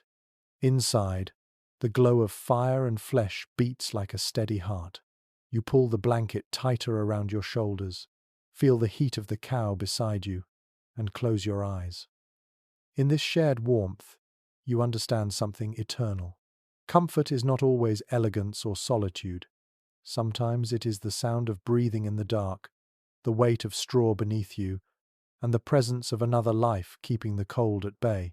For all its hardship, this world knew how to find peace in the simplest things. The night settles again, slow and deep. The animals shift, the child sighs, and you feel your thoughts soften, your heart beats slow. Somewhere outside, the wind continues its song, but in here, it fades to nothing. Warmth fills the space between heartbeats, and sleep arrives quietly, like a promise kept. The night moves quietly through its middle hour, that strange pause between the first and second sleep. The fire in the hearth has faded to a soft, pulsing red, and a gentle glow spreads across the room. You open your eyes to find the world caught between waking and dreaming. For a moment you are unsure what time it is. The silence feels sacred, as though the universe itself is holding its breath. In the Middle Ages, this in-between time was familiar. People expected to wake after several hours of sleep, not in alarm, but in calm. They called it the watch or the waking, a time for reflection, prayer, or quiet tasks. Records from monastic routines, farmers' diaries, and even court documents confirm that this midnight stirring was part of life. You can picture villagers sitting up in bed, stretching their arms, whispering prayers, or tending embers that have begun to die. A passage from a 15th century English household manual suggests that waking in the middle of the night was healthy. It gave the body time to digest and the mind time to settle before the second rest. The rhythm of the human day followed the rhythm of the fire. Burn bright, fade, then rekindle. You stir the ashes with an iron rod and watch sparks rise into the dark, like stars escaping the earth. There is no rush in this quiet interval. People used it to check on livestock, nurse infants, or speak softly with family. Husbands and wives often used the time to share warmth and talk. Servants might step outside, wrapped in cloaks, to fetch more wood or look at the moonlight spreading across frozen ground. It was a peaceful hour, one that belonged entirely to the night. A delightful account from the writings of a French physician describes how patients were told to use this waking period for gentle movement. Walk to the fire, he advised. Sip warm drink, speak kindly, then return to slumber. You smile at the image of people shuffling through their rooms by candlelight, quiet and content, living in harmony with the rhythm of darkness. There is still some discussion among scholars about how conscious people were of this divided sleep pattern. Some argue it was instinctive, an adaptation to the long winter nights when the sun vanished early and dawn came late. Others believe it had spiritual roots, a balance between labor, prayer, and rest. Either way, the midnight pause was accepted as natural, even necessary. You imagine stepping outside during this time. The snow has stopped falling, and the village lies still beneath a silver moon. Smoke rises from chimneys in slow, thin streams, and the world seems wrapped in silence. The sound of your boots crunching through the snow feels loud, almost rude. Every window is dark except for one faint glimmer where someone else, like you, cannot sleep. The night belongs to both of you. In noble homes, the same rhythm unfolded with more ceremony. The master might rise for a sip of spiced wine or to say a few quiet prayers. Servants, half asleep on their pallets, might rise to stir the fire or check the doors. One record from a castle household mentions that guards were instructed to walk their rounds precisely during the middle watch, for men sleep deeply in the hours after. It was both practical and poetic, a time when the world turned gently in its dreams. A peculiar detail from a medieval herbal guide mentions that people kept certain plants by their beds during this hour to protect their dreams. Dill for peace, valerian for rest, rosemary for courage. The smell of crushed herbs must have filled the small rooms as people shifted in their sleep. You can almost sense it now, the mingling scent of smoke and green things, of warmth and wildness. Most researchers agree that this break between sleeps offered something modern life has mostly lost, a conversation with the night itself. Without clocks or electric lights, people's bodies followed the rhythm of firelight and darkness. They did not fight the waking but accepted it, using it as a quiet bridge between yesterday and tomorrow. An amusing entry in an old parish record notes that one farmer used the time to write small poems by the hearth, scratching lines into the margins of his account book. "The cows sleep, the coals sigh, and my heart is warm," he wrote in one surviving verse. His handwriting is shaky, but his contentment feels timeless. As you sit there beside your own fire, the glow reflects softly on your hands. The sound of the wind outside is faint but steady. Somewhere nearby, someone coughs softly in their sleep, then turns over. You stare into the embers and watch them breathe, shrinking and flaring, like living hearts. This is the moment when thought feels clearer, when dreams still cling faintly to the edge of waking. People of the Middle Ages did not rush through it. They sat with it, let it settle around them like another kind of warmth. The night was not just emptiness, but time to think, to feel, to be. You lie back down, pulling the blanket to your chin. The straw shifts beneath you. The air smells faintly of ash, and your body finds the rhythm again. The heart slows. The breath deepens. You understand why they called it the second sleep. Not a new rest, but a return. Outside, frost coats the world in silence. Inside, your eyelids grow heavy, and you drift once more into the soft arms of the dark. The fire gives one last sigh, a small whisper of orange fading to grey. The watch is over, and the night resumes its ancient rhythm. You wake again before dawn, your body caught somewhere between dream and memory. The fire has gone out completely now, leaving only the faint smell of ash and smoke in the air. The room is silent except for the slow, steady breathing of others. It is during this stillness that dreams linger longest, half-formed shapes that fade only when the first hint of light appears. In the Middle Ages, this fragile border between sleep and waking was a world filled with mystery, fear, and faith. Medieval people believed that dreams carried meaning.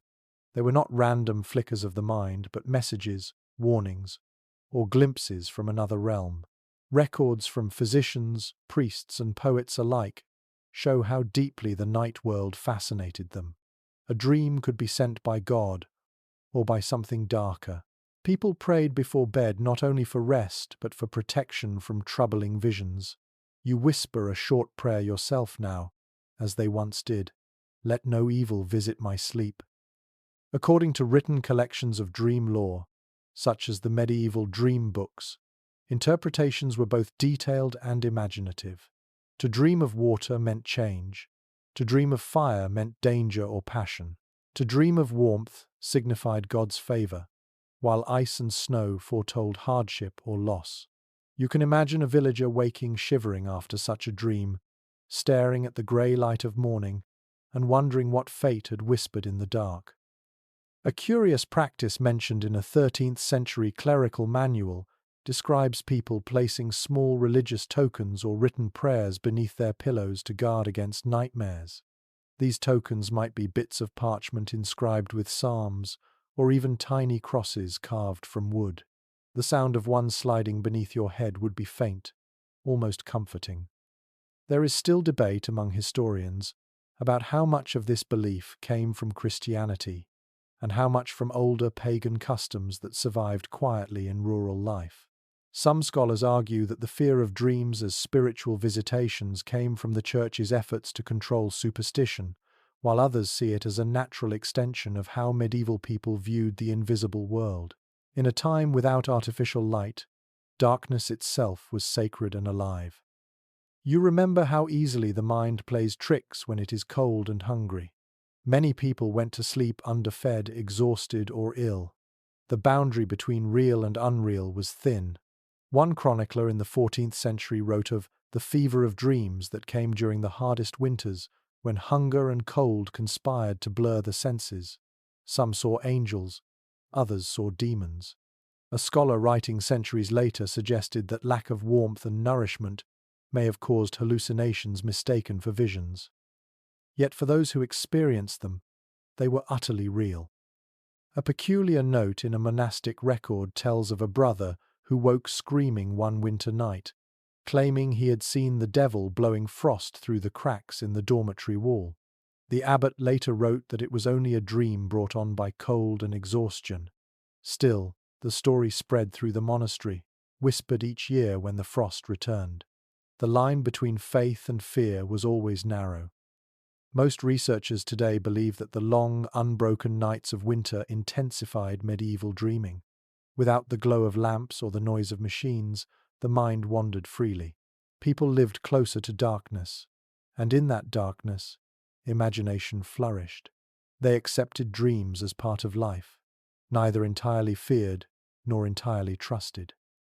One of the more charming fragments of dream folklore from Italy says that if you dreamed of eating warm bread, it meant you would soon receive kindness.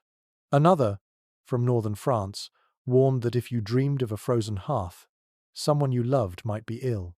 These beliefs gave shape to the unknowable, turning the vast silence of night into a conversation. You roll over on the straw mattress and close your eyes again. The faint hum of the wind outside sounds almost like a voice. Perhaps that is why people once thought dreams were carried by the air, entering through the breath as one slept. There is something poetic in that idea, that the night itself speaks to you while the world sleeps. A charming but eerie tale from a Breton village describes how, on the coldest nights, people believed their dreams could wander away from their bodies. They would wake feeling weak, certain that their souls had travelled somewhere in the dark. Families sometimes left candles burning near the bed to guide these wandering dreams home. The flickering light must have been a comfort in those long, fearful hours. It is easy to imagine the mixture of wonder and dread that filled those medieval nights. Without the insulation of modern walls, every sound and shadow became part of the dreamscape. The moan of wind through the chimney, the scratch of rats in the straw, the hiss of snow against shutters, all of it blurred into the texture of dreams. You can almost feel it now. The fragile veil between sleep and waking, between warmth and cold, between fear and faith. You breathe slowly, watching the faint mist of your breath rise into the air. The darkness around you is deep, but not unfriendly. Somewhere, someone murmurs in their sleep. Perhaps they are speaking to a vision, perhaps only to themselves. In the end, you realize that dreams were the one place where everyone in the Middle Ages could be equal. Peasant or noble, monk or queen, all closed their eyes and entered the same uncertain world. Their visions were born from the same darkness, their fears from the same cold. And when morning came, they all woke the same way, reaching instinctively for the warmth of the fire, the sound of a familiar voice, the comfort of knowing they had survived another night. The horizon outside begins to pale slightly, a hint of dawn brushing against the edges of the window. The dreams fade with it, leaving only the soft ache of memory. You close your eyes once more, not to sleep, but to listen to the silence, to the breath of the sleeping world, to the gentle promise that light is coming. The morning rises slowly, a dull silver light creeping across rooftops and frozen fields. The frost has settled thick on the ground, glinting faintly like powdered glass. You step outside and feel how the air changes between the countryside and the narrow lanes of a medieval town. The cold is the same everywhere, yet it behaves differently depending on where you stand. In the village, it smells of soil and wood smoke. In the city, it carries the sharp tang of stone, refuse, and coal dust. Most surviving descriptions from the period show that winter felt harsher in towns. The buildings trapped wind in narrow alleys, turning every street into a corridor of drafts. Stone walls absorbed the chill during the night and released it slowly during the day, keeping everything perpetually cold. The countryside, by contrast, had open space and more direct light. The air moved freely. It was cleaner, even if it bit harder at dawn. According to household accounts from medieval London and Paris, urban homes struggled to retain warmth. Fires burned constantly, but chimneys were poorly built and often leaked smoke into the rooms. The smell of soot clung to everything: clothes, bedding, even hair. You can picture a family gathered in a single room, sitting close to the hearth, their faces lit orange while their backs shiver in the drafts. In the background, you might hear the rattle of carts on cobblestones and the faint barking of dogs. Archaeological studies of surviving rural cottages tell a different story. These homes were built of timber, daub, and thatch, materials that breathed rather than trapped moisture. They were smoky and dim but slightly warmer once a fire had been going for several hours. The walls were thick with earth and straw, and the floors were often covered in rushes. The scent of hay and hearth smoke mingled into something earthy and familiar. One curious note from a 14th century English traveller remarks that the countryman lies warmer though poorer, for his house is small and his fire is near. There is truth in those words. Space was the enemy of heat. A grand hall looked impressive, but its high ceilings swallowed warmth faster than servants could pile logs. A cottage, for all its roughness, could feel like a nest. There is still discussion among historians about which environment was truly harder in winter. Some argue that the countryside, with its isolation and lack of supplies, posed the greater danger. Others claim that the crowded filth of cities, where illness spread easily and coal smoke poisoned the air, was far worse. Either way, survival depended on adaptation, not wealth. A charming but revealing anecdote from a Flemish merchant's diary tells of his visits to rural inns during winter. He complained that the peasants sleep beside beasts, yet their rooms are kinder than the stone chambers of town. The warmth of straw and company outweighed the dignity of brick and mortar. You can almost hear his reluctant admiration beneath the complaint. In cities, winter nights brought other sounds: the creak of shutters, the cry of night watchmen, the distant toll of bells marking each hour. People slept lightly, their dreams broken by noise and the smell of smoke drifting through open flues. In villages, the same darkness was quieter but more alive with natural sound. Owls, the rustle of hay, the soft lowing of animals. The countryside spoke in whispers, the city in sighs. An interesting finding from preserved city bylaws notes that residents were forbidden to light certain fires at night for fear of starting house fires. As a result, many urban dwellers went to bed early, relying on layers and heavy bedding instead of heat. Rural families, on the other hand, could keep their hearths burning longer without fear of inspection. The glow of a farmstead at midnight must have been a small miracle against the endless dark. Most researchers agree that both environments shaped how people viewed comfort. In the city, warmth was a rare luxury purchased with fuel and labor. In the countryside, it was earned through constant tending of fire and animals. Yet both worlds shared the same rituals, wrapping in wool, sleeping in groups, praying for dawn. A curious architectural practice in northern towns involved hanging thick tapestries, not only for decoration, but to block drafts from stone walls. These woven scenes of knights and saints served as both insulation and art.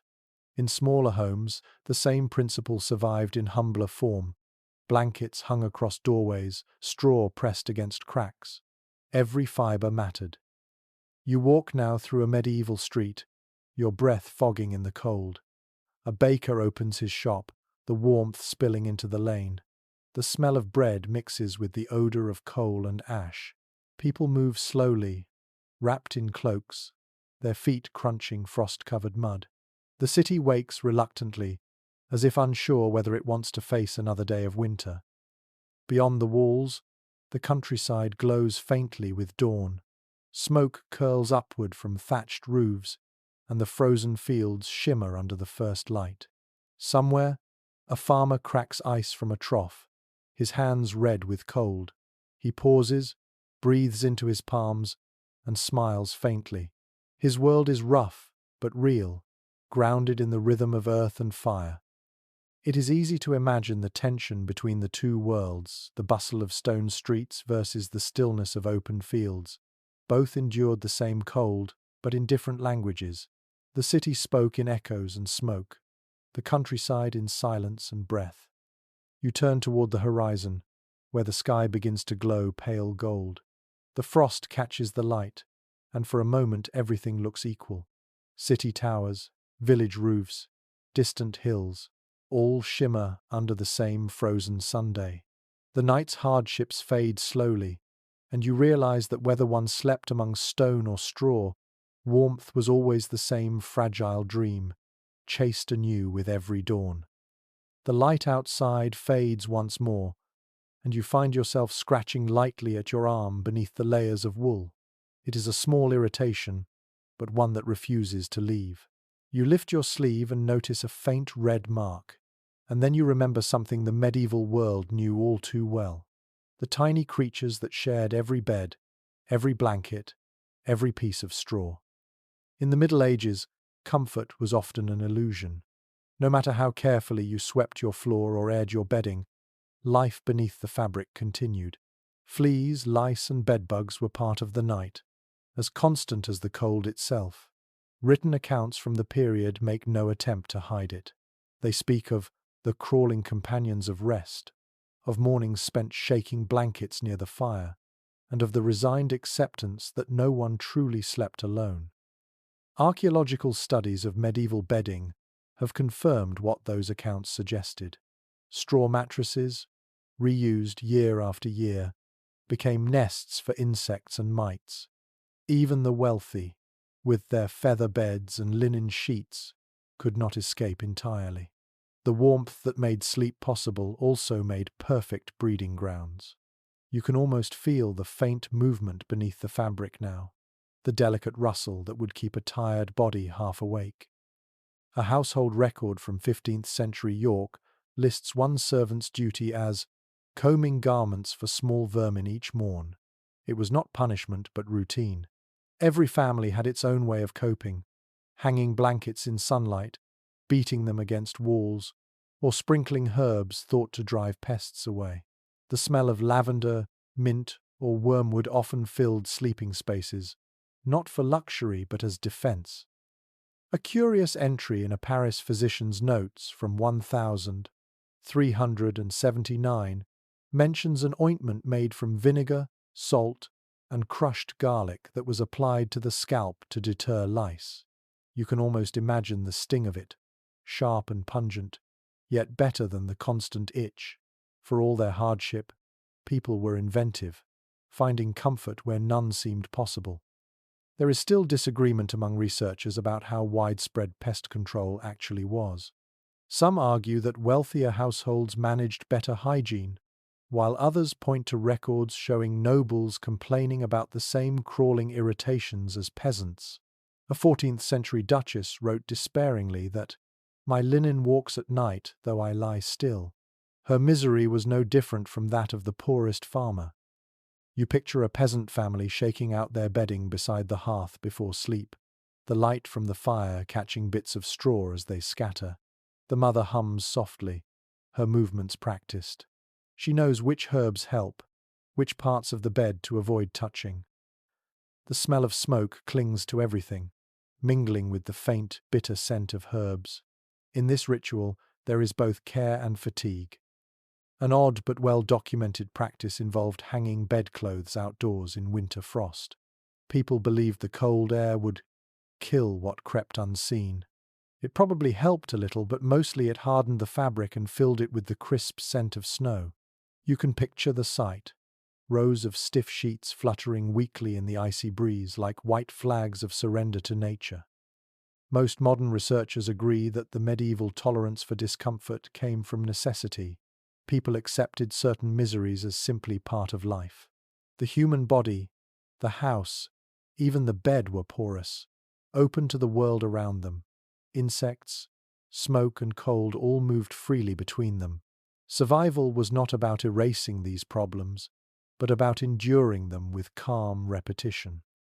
A rather humorous story written by an Italian monk tells of his frustration while visiting a monastery in winter. He complained that the lice kept vigil better than we, and that no prayer could chase them away. His dry humor has survived centuries, a reminder that even the devout were not spared. You pull your blanket tighter, the coarse wool rough against your skin. The itch fades for a moment as the warmth returns. The sound of the fire, the faint hiss of the wind outside, and the rustle of straw beneath you merge into a single rhythm. It is imperfect, but it is enough. That was the secret of medieval life. Enough was plenty. A rare archaeological discovery in northern France revealed a bed still filled with preserved straw. When examined under magnification, it contained traces of mint and tansy, herbs known for their strong scent. Whoever slept there had cared enough to make the effort. Even small gestures of comfort mattered, because they were acts of defiance against the endless cold and the small indignities that came with it. You imagine lying there, exhausted after a long day, knowing that the warmth of your own body will invite the very creatures you tried to avoid. Yet you sleep anyway, because the body cannot fight forever. You dream of cleaner air, of summer fields, of running water, and when you wake, you do what countless others did. Shake the sheets, whisper a small prayer, and face the day again. The flicker of firelight on the wall looks almost alive now. Shadows shift like tiny moving forms. The night hums softly with invisible life, just as it always did. You smile faintly at the thought that even in discomfort, there is something profoundly human about this endurance. The world was rough, but so were the people who survived it. You let your eyes close again. The air is heavy with the smell of herbs and smoke. The itch fades, replaced by the rhythm of breath and the quiet promise that morning will come, and with it, another chance to chase the small troubles away. The sound of distant bells carries through the cold morning air, soft but clear, like metal singing against the frost. You are walking through the corridors of a castle now, and the air here feels different.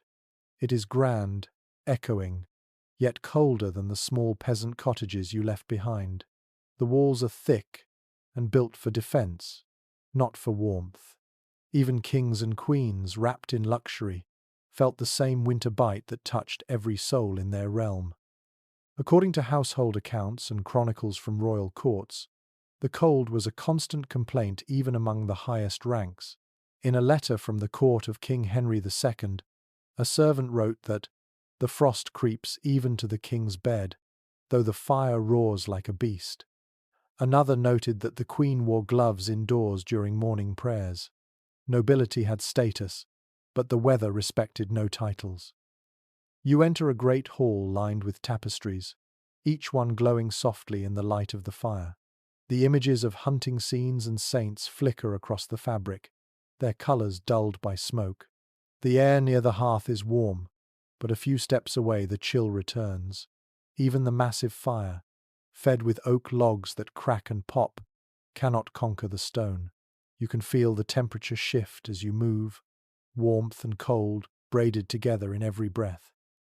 According to inventories of royal residences, entire teams of servants were assigned to keep fires burning through the night. Wood had to be carried up from lower courtyards, cut, stacked, and arranged precisely. In winter, this was nearly a military operation, yet the rooms still froze. The grand ceilings trapped heat far above, leaving the floor cold enough to numb the feet. Some noble families covered their floors with layers of woven rush mats, and sometimes even furs, in an attempt to insulate the space. An odd detail from a 14th century account of the French court describes courtiers warming their hands by holding polished brass plates that had been heated near the fire. These small, portable warmers gleamed like gold in the firelight. The servants who carried them were said to chase the chill like hunters, moving from one chamber to another. You picture it now, the faint clink of metal, the smell of oil and heat rising from it. There is still disagreement among historians about just how cold castles truly were. Some argue that the heavy masonry and small windows trapped enough warmth to make large rooms comfortable once the fires had burned for hours. Others insist that even the grandest chambers remained icy, especially in northern regions. Archaeological studies of hearth designs suggest that most of the heat escaped upward through vast chimneys, leaving the lower air frigid.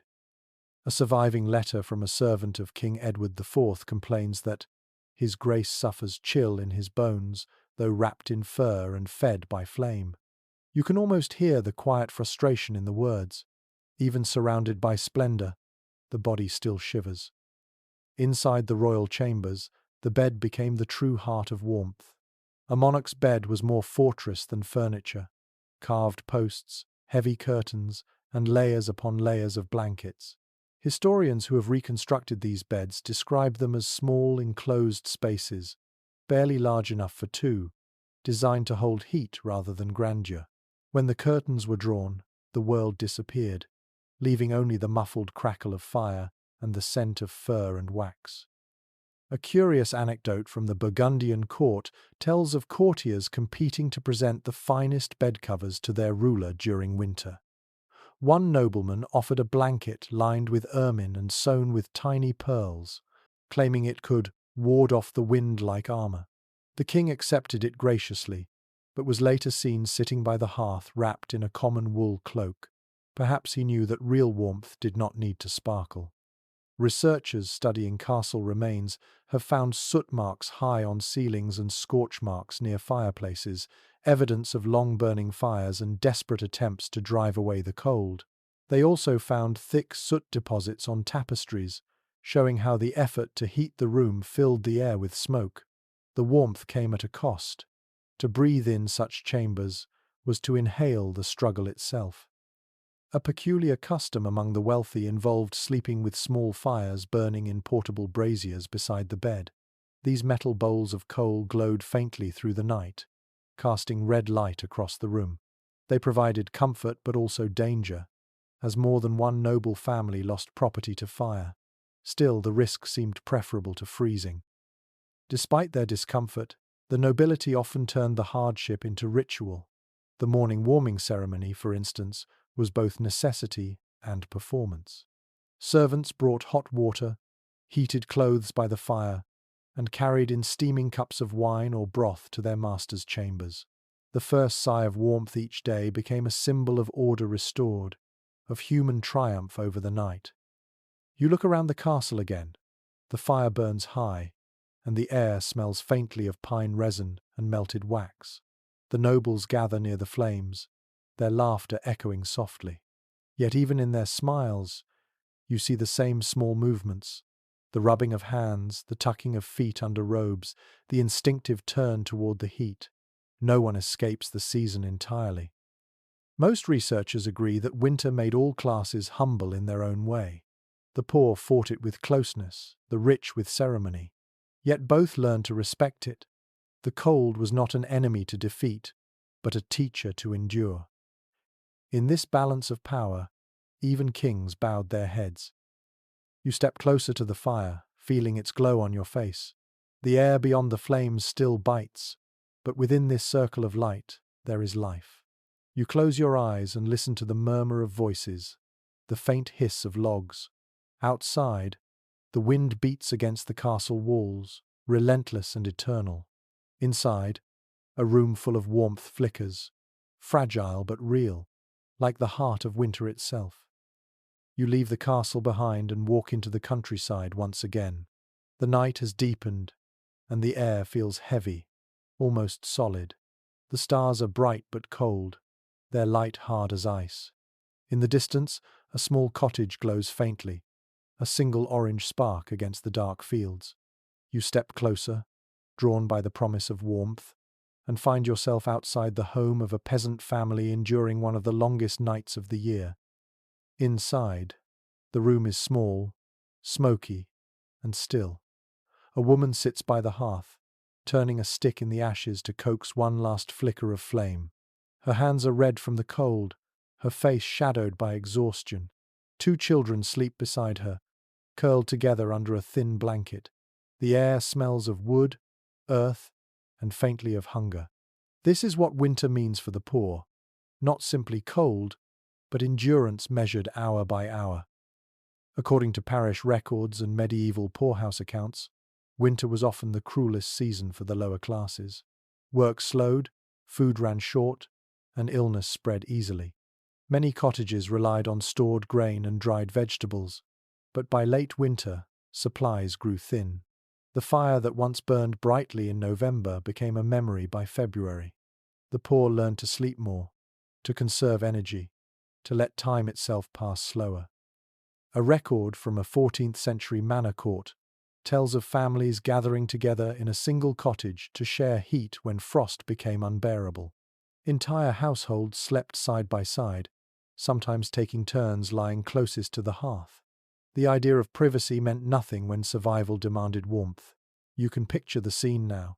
Layers of worn blankets, a small ember glowing in the corner, the air filled with the rhythm of many quiet breaths. Archaeological evidence from rural settlements supports these accounts. Hearths in poorer homes were often small and poorly vented, which meant the rooms filled with smoke. The walls, made of mud and wattle, trapped dampness that never quite left. Yet people managed. They covered floors with straw, patched roofs with cloth or rushes, and sealed cracks with clay. The cold was not something to escape, but something to live alongside. One touching entry from a village priest's journal describes visiting a widow who had run out of firewood. He found her, sitting with her hands folded beneath her apron, her breath rising before her like spirit smoke. The image lingers. You can almost see her, still and quiet, waiting for morning, her faith the only warmth left. There remains debate among historians about how many peasants actually froze to death in harsh winters. Records of exact numbers are rare, partly because cold often worked slowly, through illness and hunger rather than sudden death. Some scholars believe that communities supported one another more than we might imagine, sharing resources and care. Others argue that survival was brutally individual, every family for itself. Both may be true. The evidence tells stories of generosity and despair side by side. A peculiar detail from 15th century Scottish accounts mentions families stuffing their clothes with straw during the coldest nights, creating makeshift insulation. The rustling sound must have been strange in the dark, but it kept life in the body.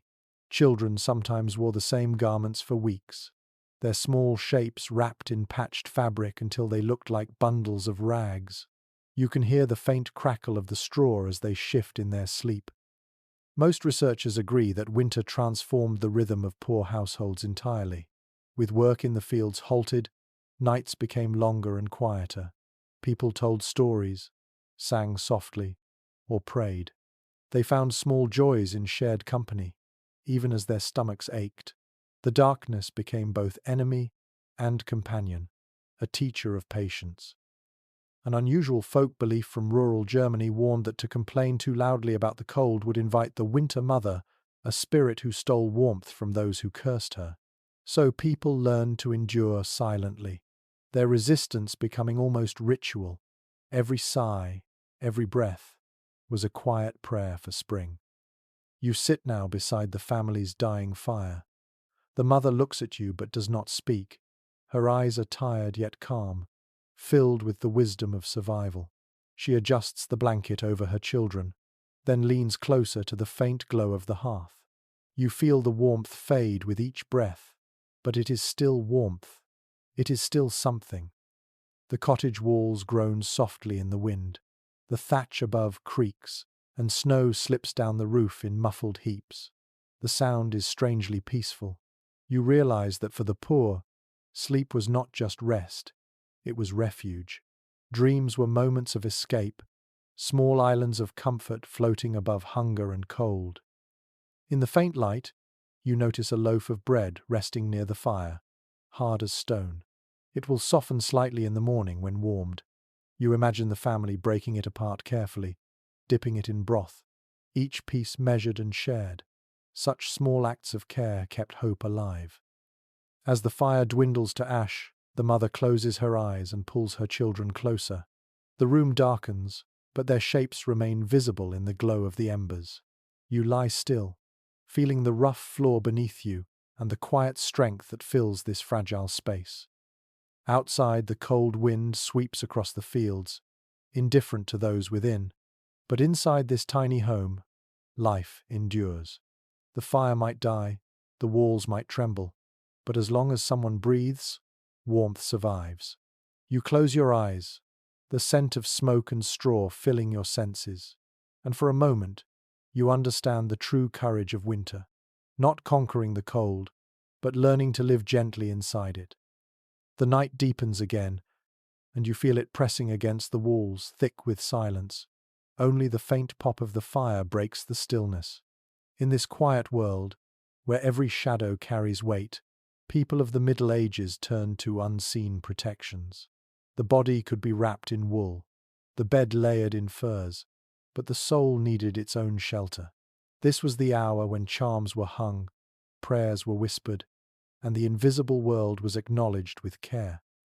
According to parish inventories and household records, nearly every home kept some form of blessing near the bed.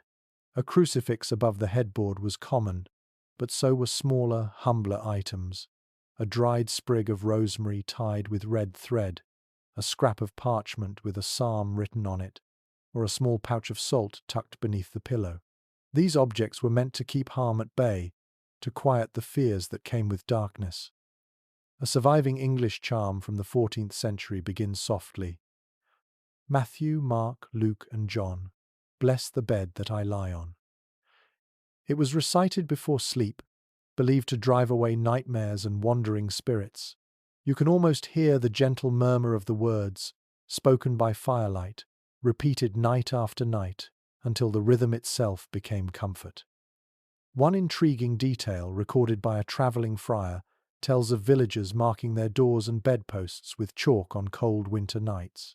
The letters were the initials of the Magi, written as a sign of blessing against illness and storm. The chalk marks would fade by spring, just as the frost did, but their presence each winter was a quiet act of faith. There is still uncertainty among scholars about how deeply these practices mixed Christian belief with older pagan traditions. Some suggest that the use of herbs and amulets came from pre-Christian rituals of nature worship. Others argue that the Church simply absorbed these customs, allowing people to express their fears in familiar ways. Whatever their origin, they reflected a universal truth. When darkness felt alive, people needed to feel protected. A curious passage from a 13th century herbal describes hanging garlic or rue near the bed to repel wicked dreams and unseen guests.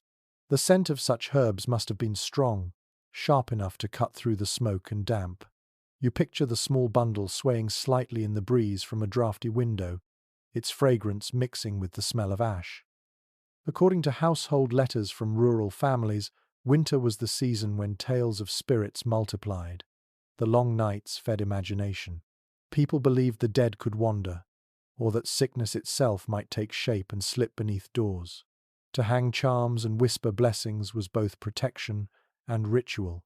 It gave the feeling of control when nature and chance felt overwhelming.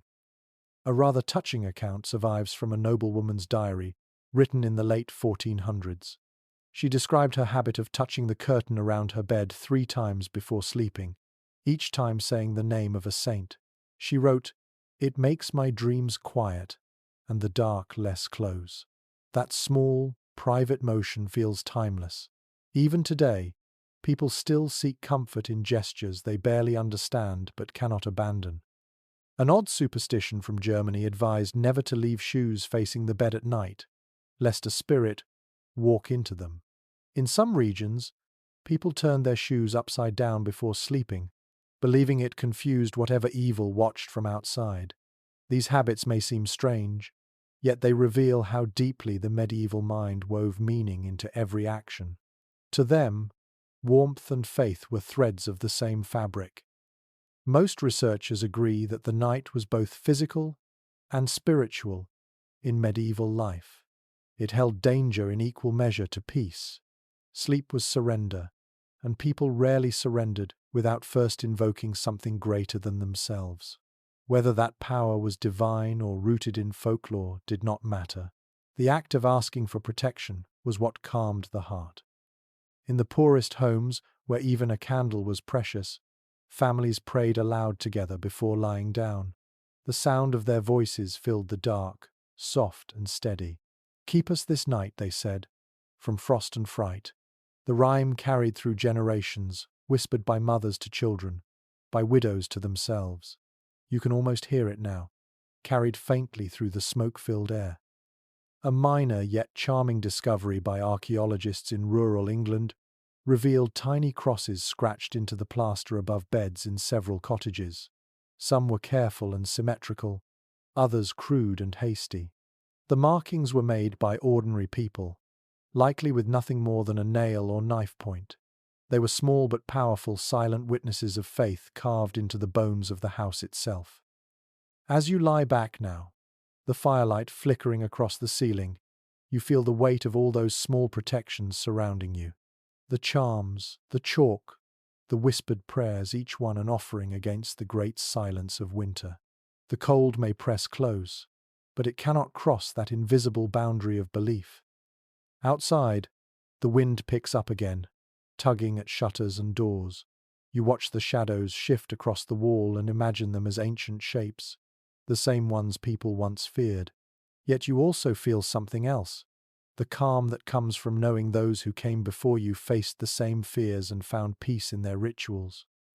The fire gives a final sigh, sparks drifting upward like tiny souls seeking light. You breathe in the scent of herbs, of smoke, of earth, and close your eyes. The darkness no longer feels threatening. It feels deep and quiet, filled with the soft echoes of faith and the promise of dawn waiting patiently beyond the frost. The night has grown quiet again, and in the stillness you hear the faint crackle of a pot simmering near the hearth. The scent that rises is rich and strange, full of herbs, honey, and something sharp that tingles in your nose. It is not a meal but a remedy, one of the countless concoctions medieval people turned to when winter bit too hard. In a world where sickness lurked in every chill and the line between cold and death was thin, medicine and warmth were nearly the same thing. According to old household recipes and herbals, winter brought a kind of kitchen alchemy. Families mixed wine, vinegar, and spice to create drinks that healed as well as comforted. Honey, pepper, and cloves were popular additions, believed to open the chest and stir the blood. You lift a wooden spoon from the pot and watch the thick liquid slide off it slowly, glistening in the firelight. A single sip burns faintly on the tongue, warming you from the inside out. One of the most common of these home cures was posset, a mixture of milk curdled with ale or wine, then flavored with herbs. It was served steaming hot before bed to soothe the throat and steady the heart. The texture was lumpy, the taste sour-sweet, but for those who lived through freezing nights, it was a miracle in a cup. A diary from a London widow in the 1400s mentions, "I take posset nightly for my comfort, and sleep more gently thereby." You can almost see her now, sitting near the hearth with her blanket drawn close, her breath fogging the air above her cup. Some recipes were more ambitious. A nobleman's physician once recommended a brew of red wine, saffron, nutmeg, and ginger boiled together, calling it the fire of the stomach. Such a drink would have filled a room with sweet, spicy air, the fragrance almost enough to lift the spirits even before the first sip. In wealthier homes, apothecaries sold dried herbs and exotic spices brought from far ports, symbols of both medicine and luxury. There is still discussion among modern scholars about how effective these old remedies truly were. Some, like honey and garlic mixtures, have genuine antibacterial properties. Others, such as powdered pearls or crushed gemstones prescribed for chills, were more wishful than wise. But to the people who used them, belief itself could heal. The warmth of the cup, the comfort of ritual, the act of caring for oneself all held power. A curious entry from a Benedictine herbal describes how monks made warming draughts using sage, thyme, and a touch of strong ale. They called it spiritus comfortans, the spirit that comforts. It was shared in small cups among the brothers after long nights of prayer. The smell of the herbs filled the cold stone halls, mingling with candle wax and the faint sweetness of beeswax polish. You can imagine their quiet satisfaction, the brief escape from chill and fatigue. Even the poorest homes practiced their own forms of healing. Peasants used what they had: onion, vinegar, and fat boiled together for coughs, or mustard seeds mixed with flour and tied to the skin to draw the cold out. The methods may sound crude, but they worked often enough to endure through centuries. Healing in winter was always about heat keeping the blood moving, the breath steady, the body awake. An odd but fascinating custom in northern villages involved baking small healing cakes filled with herbs, sometimes shaped like crosses. They were eaten before bed to ward off sickness, especially when the frost lingered late into spring. The scent of baking must have carried through the dark, a small comfort that made illness seem just a little less inevitable. Archaeologists have found traces of dried herbs and spices in pottery shards near hearths, evidence that these rituals of warmth and medicine reached every class. Even when ingredients were scarce, people improvised. A traveller's note from the 1300s describes a shepherd who boiled pine needles and honey together to make a drink for the chest. He drank it each night beside his flock and swore it kept the death wind away. Most researchers agree that medieval medicine, however primitive it seems now, was deeply human. It combined faith, observation, and a fierce desire to live. Every recipe was a small victory against helplessness. Even when it failed, it gave hope, and that was sometimes the greatest cure of all. A charming but slightly grim superstition claimed that the body's heat was a gift from God and should never be wasted. People believed that to let oneself grow too cold was a kind of sin, a neglect of the divine spark. Perhaps that is why they clung so fiercely to their warming tonics, their herbal brews, their scented poultices. They were preserving not only their health but their souls. You ladle another spoonful from the pot, the steam curling upward like soft white ghosts. The smell fills the room sweet, bitter, and comforting all at once. Outside, the wind rattles the shutters, but in here the air hums with life. You take a sip, and the heat travels through you, gentle and slow. For a moment, you understand the peace these ancient remedies brought. The cup is empty now, but the warmth lingers. The body remembers. You stretch your hands toward the dying fire, feeling the pulse of life beneath your skin.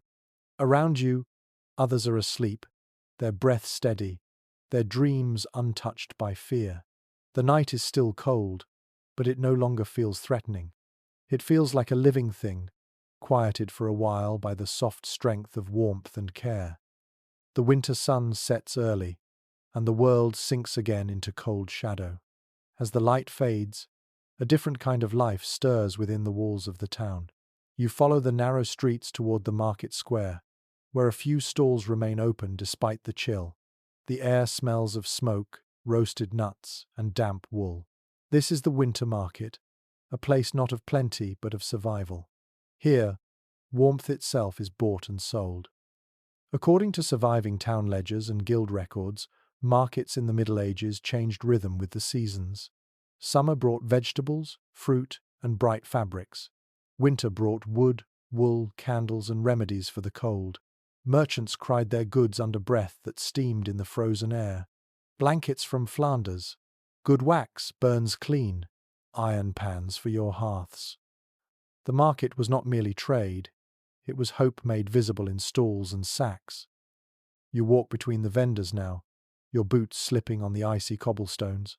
Every sound echoes, the clatter of pots, the creak of carts, the cough of a horse nearby. The wind snakes through the square, carrying bits of conversation, the rasp of saws cutting firewood, and the rhythmic knock of hammers on metal. A blacksmith works even in this cold, shaping nails and hinges to keep homes sealed against the frost. Sparks leap up like small stars, dying quickly in the bitter air. A merchant selling thick woolen cloths calls to you. His hands are red from the cold, and his voice cracks. He shows you rolls of grey and brown fabric, coarse but dense, spun by farmers' wives through endless winter evenings. According to guild regulations from this period, such fabric had to be tightly woven and full of natural oil to resist dampness. You touch it, feeling its rough strength. It smells faintly of sheep, a scent that carried comfort in every cottage. A curious detail from a 14th century account describes how candles became precious enough to count as trade goods. People bought them by the dozen, storing them like treasure. A single tallow candle might burn for only a few hours, but that light meant safety. You can picture villagers huddled together at night, measuring their remaining candles as carefully as grain. The thought of darkness without flame must have been unbearable. There is some debate among economic historians about how accessible winter markets truly were to the poorest classes. Some argue that even peasants could buy small goods or barter what they made, while others believe these gatherings mostly served artisans and merchants. The truth likely shifted from town to town. Yet every record agrees that these markets were a lifeline, moments when people could gather, talk, and remember that they were not alone in the long season. An odd but charming entry in a merchant's journal describes selling bottles of comfort during a particularly harsh winter. These bottles contained spiced wine or ale sealed with wax, meant to be warmed by the hearth. The label promised cheer to the heart and warmth to the bones. You imagine the first sip of such a drink after walking miles through snow, how it must have felt like sunlight trapped in liquid. A traveller from the Low Countries once wrote that winter smells of wax and wool, of tar and fire. His words capture the essence of these markets perfectly. Everything here fights against the cold in some small way: candles to burn, oil to seal, fabrics to wrap, firewood to stack. Each object holds a little piece of warmth. Children weave between the stalls, laughing through clouds of misty breath. A woman sells baked chestnuts from a pan blackened by years of use. Their sweet scent drifts across the square, mingling with smoke from torches and the briny tang of salted fish. Even the poorest can afford one small indulgence, something to remind them that life has flavor even in frost. Most researchers agree that markets during the medieval winter served not just an economic purpose, but a social one. They broke the isolation of dark months. News was shared, stories told, marriages arranged, and prayers offered for the coming thaw. A single afternoon at the market could restore morale that no amount of firewood could. An unusual discovery in the remains of a 15th century marketplace revealed small coins, broken pins, and traces of wax pooled into the cracks of stone. The candles must have burned down where people stood talking, their hands cupped around the flame for warmth. You can almost see it, a circle of faces glowing in golden light, laughter rising into the freezing air. As evening falls, the stalls begin to close. Merchants pack their wares, carts creak away, and the square empties until only the echo of footsteps remains. The torches flicker in the wind, their smoke curling upward into the star-pierced sky. You linger a little longer, breathing in the scent of extinguished candles. When you finally turn toward home, The night feels softer. The market has done its work. You carry with you the quiet energy of human exchange, the warmth of trade, conversation, and shared endurance. The snow crunches under your feet, and somewhere behind you a single stall still burns a small torch, glowing faintly like a reminder that no darkness lasts forever. The wind is sharp again tonight, slicing through the trees as you approach another great fortress on a hill. Its stone towers rise pale against the moonlight, and the sound of the gale echoes through every archway. You step through the gate and into a corridor lined with tapestries, their heavy folds barely moving in the draught. The air smells of cold stone, damp wool, and smoke from a distant fire. Inside these walls, even wealth cannot silence the winter. Contemporary descriptions of castles often praised their strength, their size, their beauty. Few mentioned how cold they were. Accounts from the households of kings and lords describe constant complaints about freezing halls, dripping walls, and icy floors that numbed the feet. A castle might be the symbol of power, but to live inside it during January was an ordeal. You can feel the air now, thick and unmoving, cold enough that each breath seems to echo. Architectural evidence shows why. Castles were designed for defense, not comfort. Their walls were massive but uninsulated, their windows narrow slits made for archers, not light. Heat from the fires escaped upward through cavernous ceilings, while cold air seeped in through cracks in the stone. You walk through the great hall, its fire blazing high in a central hearth. Yet even here your fingers sting. Step away from the flames, and the cold swallows you again. According to royal building records, servants were tasked each day with scattering rushes across the floors to absorb moisture and dirt.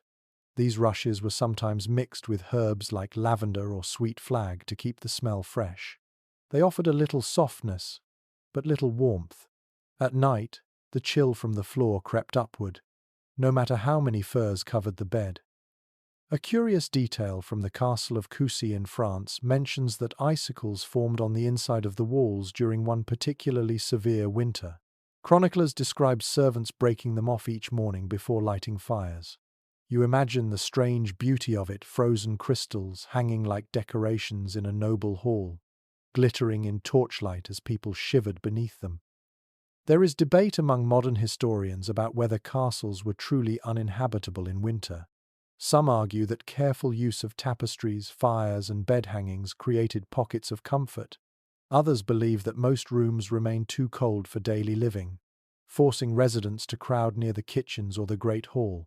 Archaeological traces of soot high on ceilings and stone walls suggest that fires were kept burning constantly, their smoke leaving black memories behind. One intriguing record from a 15th century household ledger lists warming stools among the castle furnishings. These were wooden frames with compartments for hot coals, placed under garments or even beneath skirts. Ladies of the court sat upon them during long evenings, their gowns rising and falling with the heat. The practice was practical, though not without risk. There are stories of dresses smouldering from too much enthusiasm with the embers. A royal servant once described sleeping in a chamber where the frost gathered on his beard overnight. He wrote, "Even the breath of kings turns to snow when the wind comes through the stones." His words capture a strange humility that winter imposed on everyone. No matter how thick the curtains or how fine the fur, nature always found a way in. In wealthier castles, builders tried to fight back with ingenuity. They installed large fireplaces with carved hoods to direct heat into the room, and in later centuries, flues that could warm upper floors. Yet these were rare and inconsistent. In most cases, people survived by layering clothes, piling blankets, and huddling close together. The grand architecture became a kind of beautiful cage, echoing with the sound of footsteps on cold stone. An amusing entry from the account books of a northern lord mentions a payment to a carpenter for fixing a door that whistles in the wind. Even among the powerful, comfort required constant maintenance. Servants stuffed gaps with straw, hung furs along corridors, and even placed heated stones beneath tables to keep their masters' feet from freezing. You can almost hear the creak of those heavy doors as they strain against the storm outside. Most scholars agree that castles embodied the paradox of medieval winter, grandeur paired with discomfort. They were symbols of control, yet inside their thick walls, everyone still depended on the same small comforts: fire, cloth, and companionship. The richer the surroundings, the more dramatic the contrast between splendor and suffering. You walk deeper into the castle now, your footsteps echoing softly. A servant passes, arms full of firewood, his face red from the cold. Farther down the hall, a tapestry stirs slightly in the draught, revealing the grey stone behind it. The firelight glints on the metal fittings of a door, and for a moment you imagine the countless nights spent here. Nobles wrapped in furs, servants half asleep near the coals, the air filled with a low murmur of voices. Outside, the wind howls against the ramparts, scattering snow into the moat. Inside, the hearth burns steadily, defying the darkness. You feel both awe and sympathy for those who lived in such beauty and chill. Their lives, for all their wealth, still depended on the same fragile circle of warmth that peasants clung to miles away. You stand for a moment beside the fire, its glow trembling on your face. The air smells of oak smoke and wax. Beyond the walls, the winter continues without care for rank or riches. And inside, humanity endures, as it always has through light, through closeness, through the stubborn act of keeping the flame alive. The wind has quieted, and the world outside the window lies still under a blanket of white. Snow covers the roofs, the paths, the fields, muting every sound. You wake before the light fully breaks, and notice how strange the silence feels after a night of howling storms. The air inside the cottage is heavy and cold, yet peaceful, as if the world has paused to rest. You pull aside the curtain, and frost clings to the inside of the glass like lace. Each tiny crystal catches the faint light of dawn. The hearth beside you has gone dark, but a soft glow of ash hints at life still hidden beneath. You kneel and stir the embers carefully, breathing gently until the coals brighten again. The faint orange spreads, and warmth begins its slow return. According to early morning routines recorded in medieval household writings, rekindling the hearth was one of the first acts of the day. Before prayers, before food, before even speech, the fire had to live again. It was both habit and symbol, a renewal of life after the long uncertainty of night. You can imagine mothers, servants, and old men all performing the same ritual, their hands trembling in the cold, their breath forming little clouds that drift upward in the half-light. One diary from a merchant's wife in the 1400s describes waking to find frost inside her cup, the water frozen where she had left it the night before. She wrote of breaking the ice with her spoon and laughing quietly, saying, "The cold has manners enough to knock before it enters." Her humour feels human and bright against the greyness of the morning. Archaeological evidence from rural homes shows that people placed wide, shallow pans of water near their hearths, not just for cooking but to measure the cold. If the water froze solid overnight, they knew the day ahead would be bitter. It was a simple gauge of the season's power, a way to prepare for what waited beyond the door. A curious superstition from northern villages warned against sweeping ashes out before sunrise in winter. People believed that doing so would sweep away the house's warmth. Instead, ashes were left until daylight, when the new fire could reclaim them. You follow that wisdom now, letting the ashes stay where they are, soft and grey, the foundation for the next flame. Most researchers agree that morning routines in medieval winters were deliberate and unhurried. Speed wasted strength. People moved carefully, warming themselves by movement, by small tasks, by the rhythm of routine. In silence, they stacked wood, fetched water, and checked for leaks in the roof. In every gesture there was awareness of fragility. The cold was not something to escape, it was something to negotiate with respect. A record from a manor estate describes servants walking the corridors at dawn to clear icicles that formed along the edges of windows and inside door frames. They carried small cloths dipped in oil to wipe away the frost, trying to keep wood from splitting. You can almost hear the soft scraping sound, the steady repetition, the smell of oil and smoke. In poorer homes, mornings began with scraping frost-off bowls and spoons before breakfast. Bread was hard as stone, so people warmed it by holding it near the hearth, turning it slowly until the crust softened.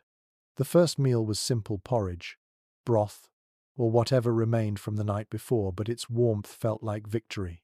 Even a sip of something hot was a promise that life continued.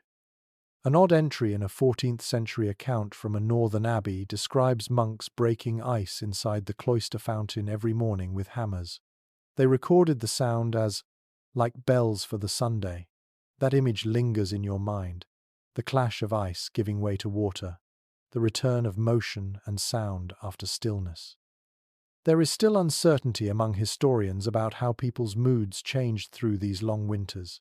Some sources suggest deep melancholy, others describe laughter and community. Perhaps both were true. The same cold that made mornings difficult also made gatherings sweeter, fires brighter, and human closeness more cherished. You sit now beside the newly revived fire, feeling its warmth creep slowly into your bones. Outside, the sky brightens to pale silver. The snow on the roof begins to shift, making a soft creak as it settles. The world smells clean, almost sweet. The sound of a rooster drifts faintly from somewhere down the hill, marking another day survived. A traveller's journal from 1385 records the sound of snow falling from roofs at sunrise as the breath of the house. You listen now, and you understand why. The weight of the night releases itself in that small, quiet sound, and morning feels lighter because of it. As the light grows stronger, the cold loses its edge. The frost on the window begins to melt, water tracing slow lines down the glass. You sit still for a moment longer, your hands wrapped around a cup of warm broth. It tastes simple, salty, alive. The room glows faintly, and you can almost believe that spring, though far away, is already hiding somewhere beneath the snow. The fire crackles once more, and the first rays of sunlight reach the floor. The long night has passed again, as it always does. You breathe deeply, letting the air fill your lungs, heavy with the scent of smoke and renewal. In that breath, you feel what every medieval heart must have felt at dawn in winter: relief, gratitude, and quiet strength. The morning has come fully now, pale and hard-edged, the light of the winter sun falling thinly across the floor. You open your eyes and feel it before you see it, the sting of cold air biting at your face. The blanket has slipped away during the night, and your breath rises before you in small, cloudy bursts. You reach for the basin of water beside the bed and find that a skin of ice has formed across its surface. You break it with your fingertips, and the shock makes you gasp. This is how most people in the Middle Ages began their day in winter. Their first act, a reminder that comfort was fleeting and effort was everything. According to domestic guides and household letters from the period, mornings were a careful battle against the cold. People moved slowly, layering clothing piece by piece before daring to leave their beds. The heavy wool felt rough against the skin, but it brought life back to numb limbs. Servants, who rose before anyone else, performed these rituals in silence, their breath frosting as they crossed dark corridors to tend the fires. Their footsteps echoed softly, a rhythm as old as the season itself. A peasant's day began differently. The first light meant work, no matter how frozen the ground. Fields waited to be checked, animals fed, snow cleared from paths. A curious account from a 14th century farming record describes how men carried small embers in covered pots to light their outdoor fires, protecting the coals as if carrying the heart of the home itself. You can imagine the faint orange glow flickering inside the pot, like a secret against the grey sky. Most people tried to delay leaving their beds as long as possible. A letter from a merchant's wife in Bruges mentions that her husband lies long abed when frost is cruel, and curses the day that drags him forth. Yet even for the wealthy, idleness could not last. The duties of rank demanded presence. Meetings, prayers, or journeys awaited, and the cold became a test of dignity. An unusual detail recorded by an Italian physician describes noblemen rubbing their hands and faces with scented oil before rising, believing it sealed the pores against the chill. Whether or not it worked, the act itself created a small moment of ritual comfort. You picture them standing before low fires, their faces shining in the dim light, the air thick with the scent of rosemary and olive oil. In poorer homes, mornings were marked by movement. Parents roused children from straw beds, their voices low but firm. The youngest were often dressed while still half asleep, wrapped in whatever layers could be spared. The fire was coaxed back to life, and smoke filled the room again, settling in curls along the rafters. Breakfast was thin porridge or leftover broth, eaten with hands still trembling from the cold. It was not pleasure but necessity. Warmth turned into energy for another day. There remains discussion among historians about whether people in the Middle Ages dreaded the mornings more than the nights. Some argue that waking to the cold after a few hours of warmth was the hardest part of winter. Others believe that the early hours held a kind of quiet optimism, a reset of the daily struggle. Both might be true. Morning was hardship, but it was also proof of survival. A curious habit mentioned in monastic chronicles involved monks washing their faces in icy water as an act of humility and discipline. One abbot wrote that, "The body waketh the soul through cold." You can imagine the shock of it, the sharp bite of water against tired skin, the brief clarity it brings. For them, the cold was not punishment, but purification. For everyone else, it was simply routine. Hands were warmed over the fire, bread thawed, and chores resumed. Smoke from dozens of chimneys began to rise into the pale air, each one a quiet declaration that the world was awake again. The smell of burning wood drifted across villages and towns alike, a scent both comforting and constant. An odd but revealing practice found in English court records notes that many households refused to speak harshly before the morning fire was fully lit. It was thought that angry words could cool the hearth and bring bad fortune. The rule makes a strange kind of sense. In a world where warmth was fragile, even emotion had to be handled gently. Most researchers agree that the rhythm of medieval mornings was built on gratitude disguised as habit. Every task rekindling the fire, dressing in stiff clothes, breaking the ice in the basin was a quiet celebration of having another chance. The cold, though relentless, gave life a kind of sharpness. Every spark of heat, every sip of broth, every patch of sunlight on the floor felt earned. You stand now and stretch, the wool scratching faintly against your skin. The floor is cold beneath your feet, but the fire is burning again, and its glow climbs the walls like a slow sunrise. The first true light enters the room, pale gold reflecting off the frost on the window. The day ahead will be long and hard, but for now there is warmth, small but real. Outside, the snow crunches under footsteps. Somewhere a rooster crows, and a dog barks faintly in reply. The world stirs, shaking off the night's stillness. You take one last look at the fire before stepping away, its embers breathing softly like the heart of the house. The morning chill will not vanish. It never does. But each day begins again with the same act of defiance, the same quiet courage to rise from the bed, to face the frost, and to keep moving. You breathe out slowly, watching your breath fade into the light. Another day has begun, and against all odds, it is warm enough to live. The days crawl by slowly now, each one short and pale, each night long and heavy. You can almost feel time itself thickening, the rhythm of life slowed by frost. People in the Middle Ages knew this feeling well. Winter was not only a season of cold, but a season of patience. When work in the fields stopped and travel became dangerous, the world turned inward. It was a time to mend, to tell stories, and to wait. In manor records and monastic calendars, these midwinter months are described with a kind of reverent slowness. Farmers repaired their tools, women spun thread, children helped twist cords or patch torn garments. Each small task was an answer to stillness. The hands stayed busy, even when the body longed to sleep. You sit now by the fire, watching a woman's fingers move deftly over wool, her face calm in the flicker of light.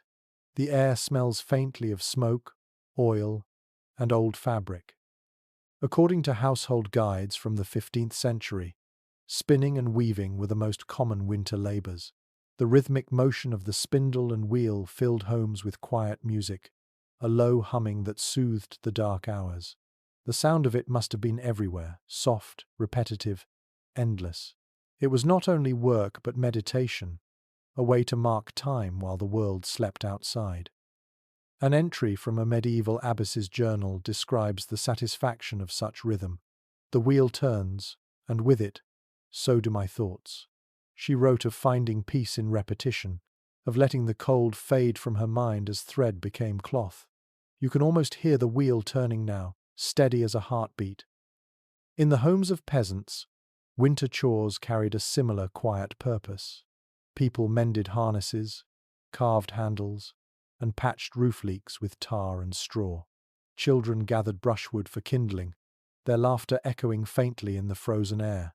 Inside, women tended pots that simmered all day over small fires, turning scraps of root and grain into thin but nourishing stews. The smell of onions and herbs filled every space, lingering long after the meal was gone.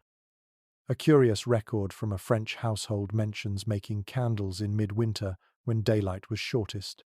The process was messy but necessary, dipping wicks into melted tallow again and again until they thickened. The room must have smelled sharp and oily, but the result was gold light captured in wax. You can picture the family standing around the fire, each taking turns, their faces glowing with the faint sheen of warmth reflected from their work. There remains some disagreement among historians about how people managed the mental weight of these long, confined months. Some accounts speak of cheerfulness, of songs and stories that filled the dark hours. Others describe gloom, quarrels, and quiet despair. Both feelings must have existed, woven together like the threads of cloth that dried above every hearth. An amusing note from a 14th century Welsh parish mentions a villager fined for disturbing the peace of the winter evening with loud argument. The image is vivid: cramped rooms, too many bodies, tempers heated faster than the fire could burn. Yet another record from the same village describes gatherings of neighbors sharing ale and songs by candlelight. The mood shifted like weatherstorm and calm, laughter and silence. Most researchers agree that storytelling was as important as food in surviving the cold. Families passed long nights, sharing tales of saints, ghosts, and faraway lands. Some were cautionary, others simply comforting. The voice of a storyteller could fill a room better than any flame. You listen now as an old man begins his tale, his voice gravelly but warm, weaving old legends into the present moment. The children lean closer, their eyes bright. In noble houses, the rhythm was more refined but not so different. Musicians played soft tunes near the hearth, and readers recited romances or moral tales. The sound of harps and voices blended with the crackle of the fire. The wealthy may have had more candles and furs, but they too relied on stories to make the night feel smaller. An interesting find from a 15th century account book lists one boy for reading aloud among a noble household's servants.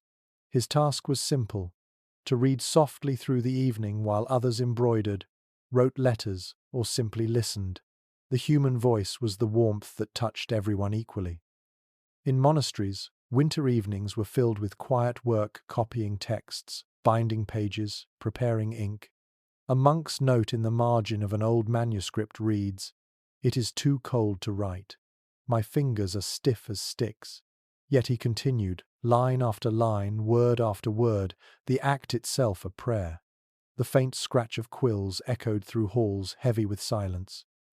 You sit still now, listening to the same imagined sounds, Spinning wheels, distant songs, the low hum of human life resisting stillness. The fire before you burns low, its light a soft pulse that matches your heartbeat. The room smells of wax, wool, and slow-cooked food. Nothing moves quickly, but everything endures.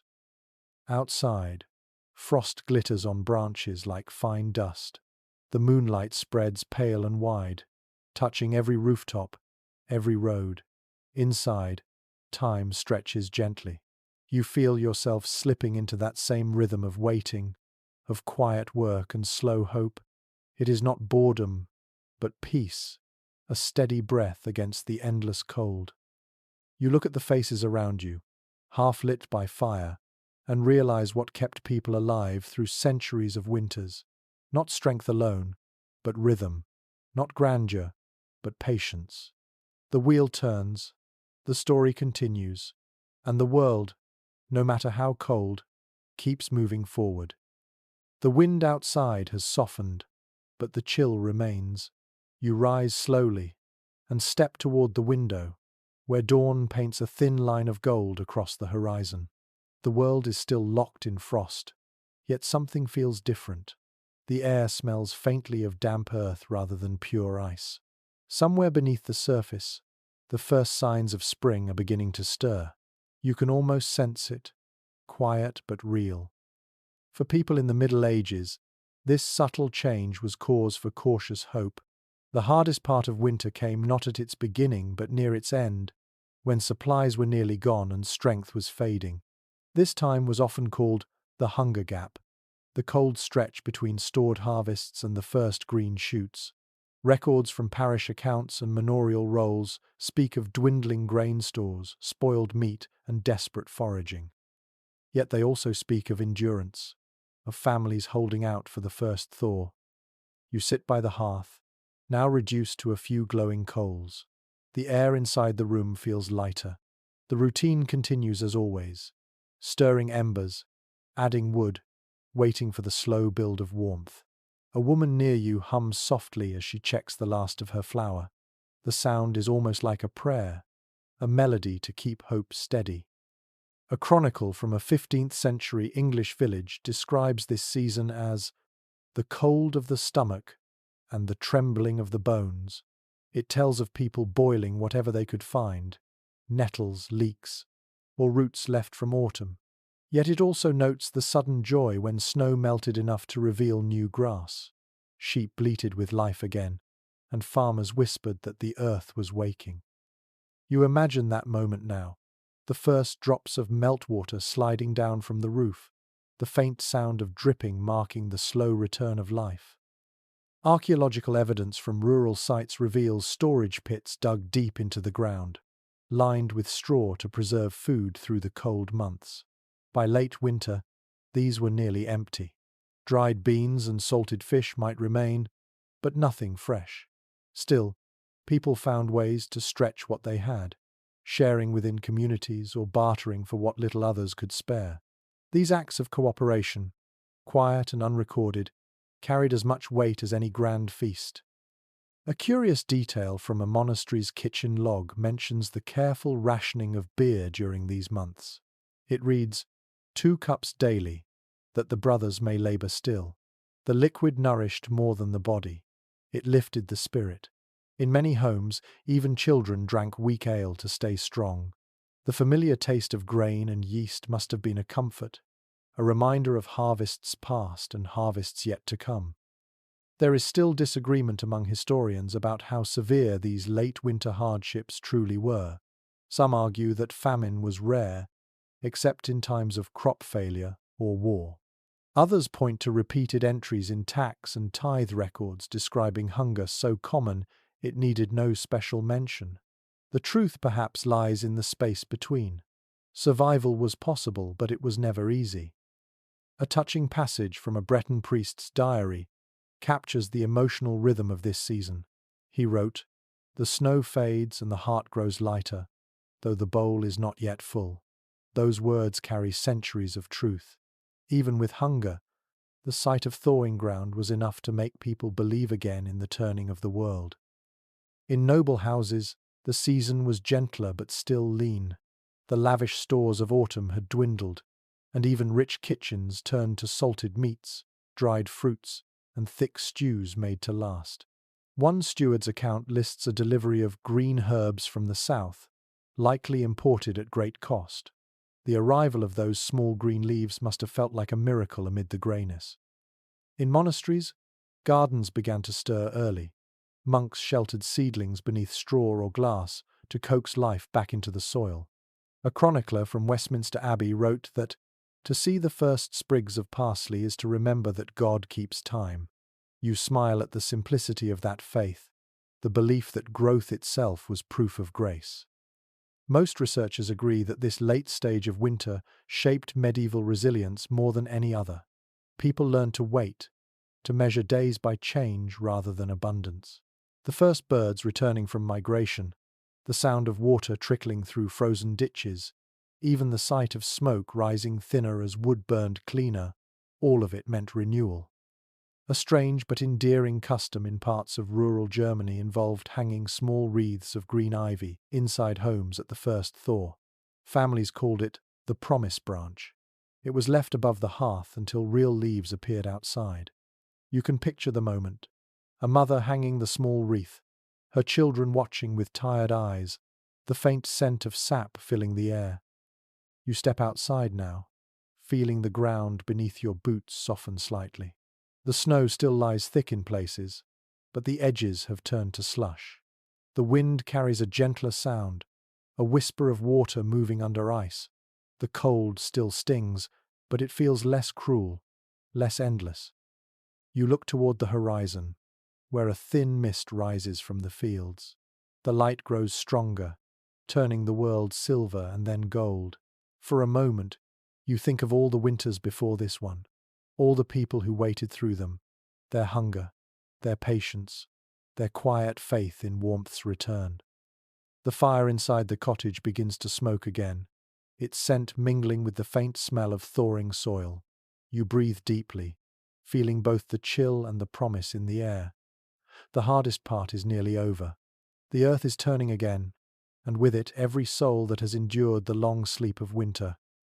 The frost lingers only in patches now, scattered across shaded fields like the last breath of a long winter.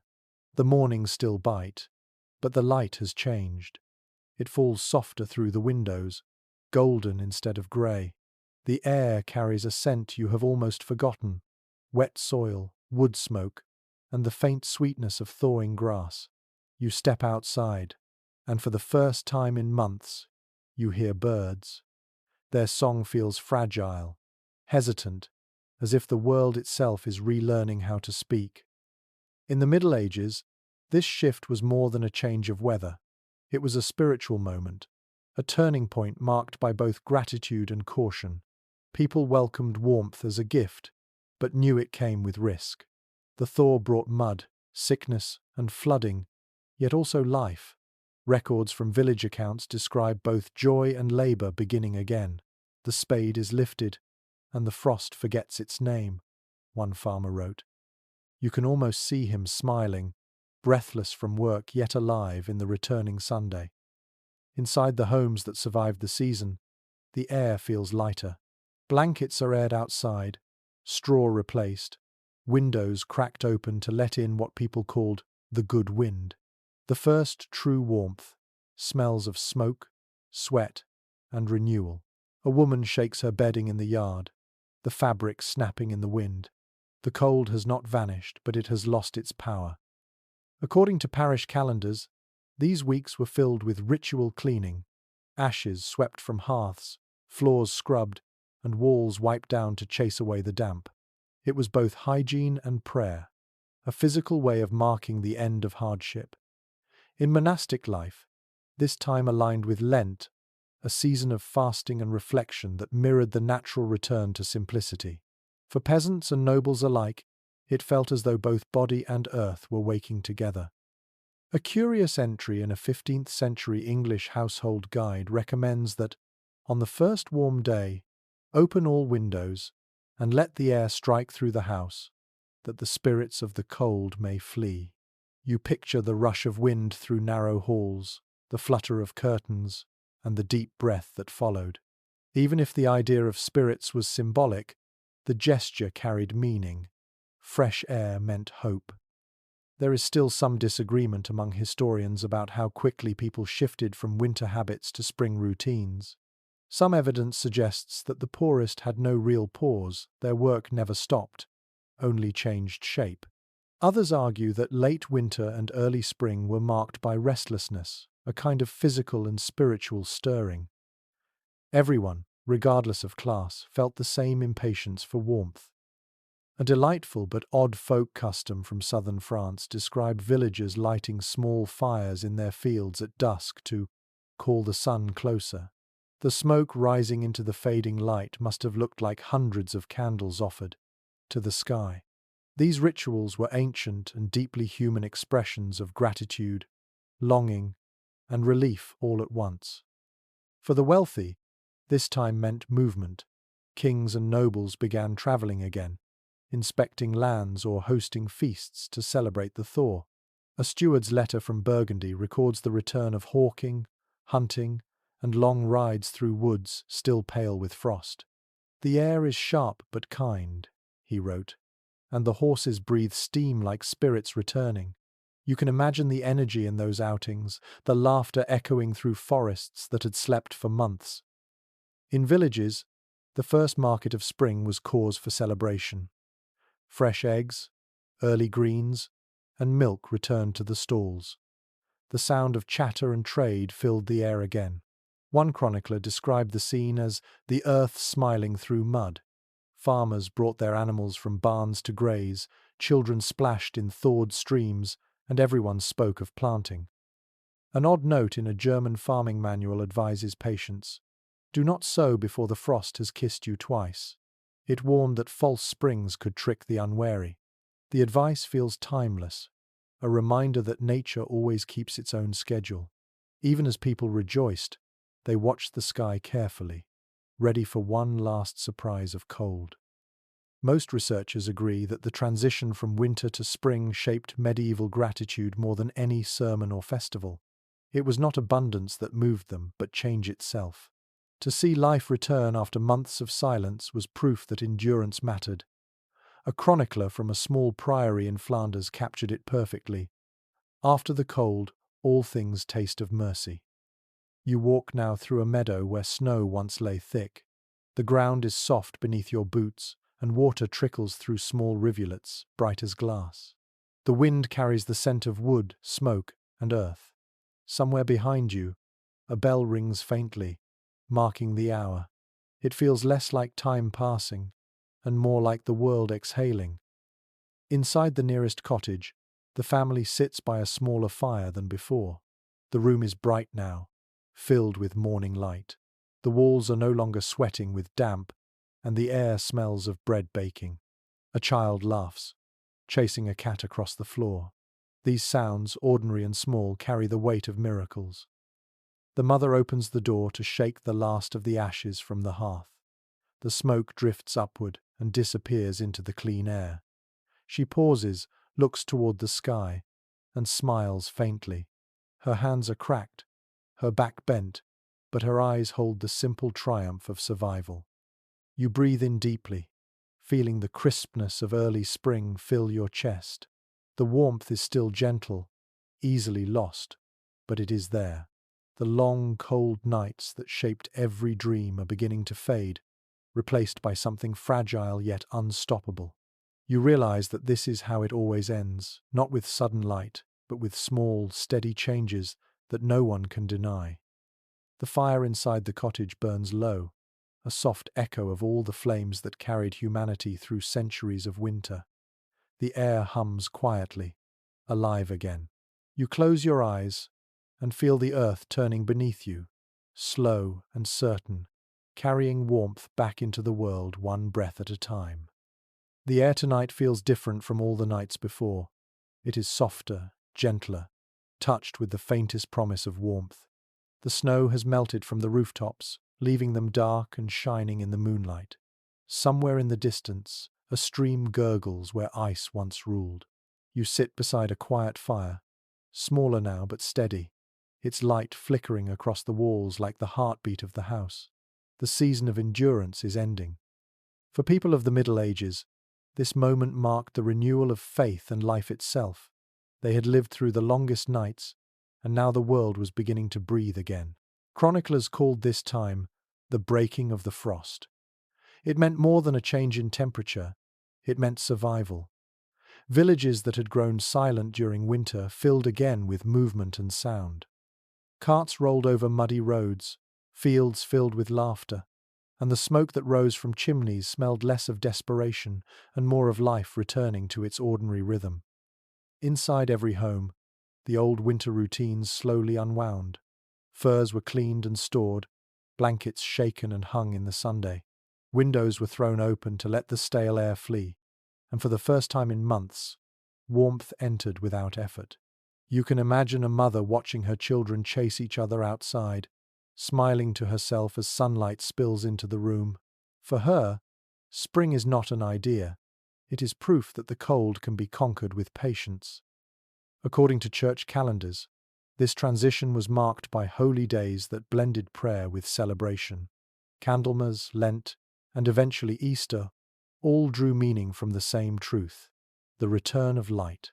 In sermons and songs, fire became a symbol not just of heat but of hope. Monks wrote hymns about the rebirth of the earth, while villagers made bonfires in the fields, tossing in straw and singing to thank the season that had finally released them. A letter from a noble household in Burgundy describes a feast held at the first thaw. The writer notes that the wine flowed freely, the servants sang, and the Lord himself laughed until tears froze on his beard. It was joy born of relief, not excess. Every loaf of bread, every cup raised, carried the quiet weight of survival. You picture the great hall glowing with torchlight, the echo of voices bouncing off stone, the scent of roasted meat and spilled ale filling the air. Outside, frost still glimmers faintly, but no one minds. In smaller homes, celebration took simpler forms. Peasants baked flat cakes to mark the end of winter, each decorated with a symbol of the Sunday. Families gathered near the fire and shared the last of their stored apples, their laughter soft but real. For them, the joy was not in feasting but in knowing there would be another harvest, another cycle of days and nights to endure. There is still discussion among historians about how people balanced faith and folklore during this renewal. Some claim that these festivals were remnants of older pagan rituals, transformed by Christian meaning. Others see them as purely practical, a community's way of acknowledging survival. Whatever their origin, they show that gratitude was as essential as food. People needed to thank something, even if only the turning sky. A charming detail from a 14th century French chronicle describes villagers decorating their doors with garlands of green twigs, calling it the greeting of spring. The branches were thought to invite warmth into the home and keep illness away. You can almost smell the freshness of those leaves, the sweetness of sap mingling with smoke from the last indoor fires. Most researchers agree that the first warm evenings after winter carried an almost sacred quiet. People stepped outside, looked at the stars, and listened to the soft dripping of melting ice. They no longer feared the darkness, for the balance had shifted. The night had softened, its bite dulled. In that silence, they could rest not from exhaustion but from awe. You look around now at the sleeping world. The fields glisten under the moon, the roofs drip slowly, and the faint scent of thawed soil rises like incense. Somewhere, a dog barks once, then falls silent. The fire beside you crackles low, the wood collapsing gently into embers. It feels like the final sigh of a season that has tested every heart and left it stronger. For the medieval sleeper, this was the moment of peace. The cold no longer prowled through the walls. The fears that haunted long nights, the hunger, the draughts, the endless creak of ice had begun to fade. What remained was gratitude, soft and wordless. Families drifted to sleep knowing that tomorrow would not be quite so cold, that the sun would return a little earlier, and that the world was, once again, on their side. You stretch your hands toward the last of the fire's glow. The air smells faintly of wood and melting snow. Your breath feels warm, your body heavy with calm. Beyond the walls, the earth keeps turning, slow and patient. You realize that this rhythm, this endless dance between cold and light, has always been humanity's oldest lullaby. The night deepens. The fire sighs and dims. Your eyes grow heavy. Somewhere in the dark, a bird stirs, sensing the dawn that will soon follow. You lie back, the blanket soft against your skin, the quiet of centuries settling around you. Sleep comes easily now, gentle and deep, carrying you into the peace that follows survival. And so, as the world softens and the frost fades away, you too can rest. The long winter has passed, as all winters do. The fire burns low, but its memory will linger in your bones, a reminder that warmth, once kindled, never truly dies. The fire is nearly out now, only a faint red glow pulsing in the ash. The air is still, cool but not cruel, filled with the scent of wood and morning. You take a slow breath, feeling your chest rise and fall. The quiet hums gently around you, like the low note of a familiar song. Everything hard has softened. The night has done its work. You think of all the lives that came before you, farmers and queens, monks and children, each finding warmth in the same small ways. A shared blanket, a low flame, a hand reaching for another in the dark. The thought makes you smile. The world has always been fragile and strong in equal measure, and so have you. The shadows shift as the first light seeps through the window. It is not bright yet, just a whisper of gold tracing the edges of the room. Outside, the frost sparkles like scattered stars. Inside, your heartbeat slows to match the rhythm of the waking world. Let your mind drift with it. Let the stories of the past fade into quiet memory. The cold, the laughter, the fire, all have done what they were meant to do. You have traveled through centuries of winter, and now you have arrived at peace. The last spark in the hearth winks out, but the warmth remains. The silence that follows is gentle, like a blanket pulled to the chin. You close your eyes, the darkness behind your eyelids soft and deep. The earth is turning, the morning is coming, and you are safe within it. Good night. Sleep well. The long night has ended.